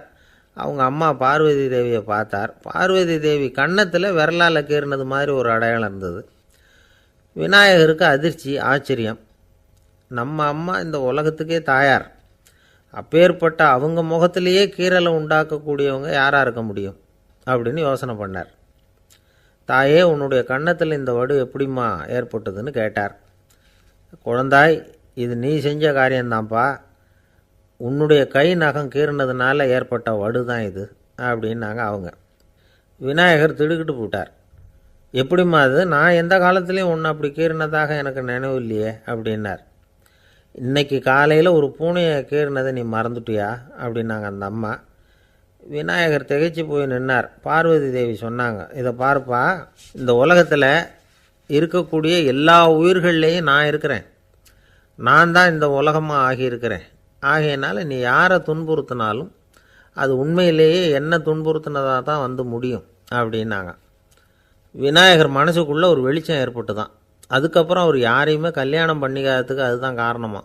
இந்த உலகத்தில் எல்லாரையும், இங்கே இருக்கிற எல்லாத்தையும் தாயின் வடிவமாக அவர் பார்க்க ஆரம்பிச்சிட்டாராம். குருதேவர் ராமகிருஷ்ணர் இந்த கதையை எடுத்து சொல்லியிருக்கிறார். நபிகள் நாயகம் ஒரு தடவை ஒரு நாற்காலியில் உட்காந்து என்னமோ யோசனை பண்ணிகிட்டு இருந்திருக்கிறார். அப்போ அவரோட உடையில் ஒரு கீழ்ப்பகுதி தரையில் படிஞ்சு கிடந்திருக்குது. அங்கே விளையாடிக்கிட்டு இருந்த ஒரு பூனை அது மேலே வந்து படுத்து தூங்கி போச்சு. தொழுகை செய்ய வேண்டிய நேரம் வந்துட்டது. நபிகள் நாயகம் எழுந்திருக்க பார்த்தார். அப்போ தான் பூனை தன்னோட உடை மேலே படுத்து தூங்கிட்டு இருக்கிறது கண்ணில் படுது. பூனையோட தூக்கத்தை கலைக்க விரும்பல அவர். தன்னுடைய சகோதரியை கூப்பிட்டார். ஒரு கத்திரிக்கோள் எடுத்துகிட்டு வர சொன்னார். பூனை படுத்திருந்த உடைப்பகுதி மட்டும் இருக்குல்ல, அதை மட்டும் அதோட கத்திரிச்சு விட்டுட்டு அதுக்கப்புறம் அவர் எழுந்திரிச்சு தொழுகைக்கு போனாராம். அதாவது பிற உயிர்கள்கிட்ட எப்படி அன்பு காட்டணுங்கிறத பெரியவங்க எவ்வளவோ விதத்தில் நமக்கு எடுத்து காட்டியிருக்கிறாங்க. இருந்தாலும் எத்தனை பேர் மனசில் அதெல்லாம் உரைச்சிருக்குது. நாமளும் நம்ம ட்ரெஸ்ஸு மேலே ஒரு பூனை படுத்திருந்தா ஒரு கத்திரிக்கோலை தான் தேடுவோம், எடுத்துக்கிட்டு வர சொல்லுவோம். துணியை வெட்டுறதுக்கு பதிலாக இல்லை அதோட வாழை வெட்டினா என்ன அப்படின்னு தோணும். ஒரு ஆள் ரொம்ப பிரியமாக ஒரு பூனையை ஆற்றுல குளிப்பாட்டிக்கிட்டு இருந்தானா. எப்படி? அந்த பூனையை ஆற்று தண்ணியில் அமுக்கி அமுக்கி குளிப்பாட்டிக்கிட்டு இருக்கிறான். அந்த வழியாக போன பெரியவர் ஒருத்தர் இதை பார்த்தார். இதை பார்ப்பா, பூனையை அது மாதிரி ஆற்று தண்ணியில் அமுக்கி குளிப்பாட்டாத, மூச்சு திணறி செத்து போடும் அப்படின்னு அட்வைஸ் பண்ணார். நீ போய் அவன் வேலையை பார்த்துக்கிட்டு, எனக்கு எல்லாம் தெரியும்னா இவன். சரின்னு அவர் போயிட்டார். கொஞ்ச நேரம் கழித்து அவரே அந்த வழியாக திரும்பி வந்துக்கிட்டு இருந்தார். ஆற்றுல பூனையை குளிப்பாட்டிக்கிட்டு இருந்தவன் அழுதுகிட்டு உட்காந்துருக்கிறான். பக்கத்தில் அந்த பூனை செத்து கிடக்குது. இதை பார்த்தார் பெரியவர். நான் தான் அப்போவே சொன்னேனே அந்த பூனையை ஆற்றுல நினைக்காதேன்னு. அதை கேட்டிருந்தா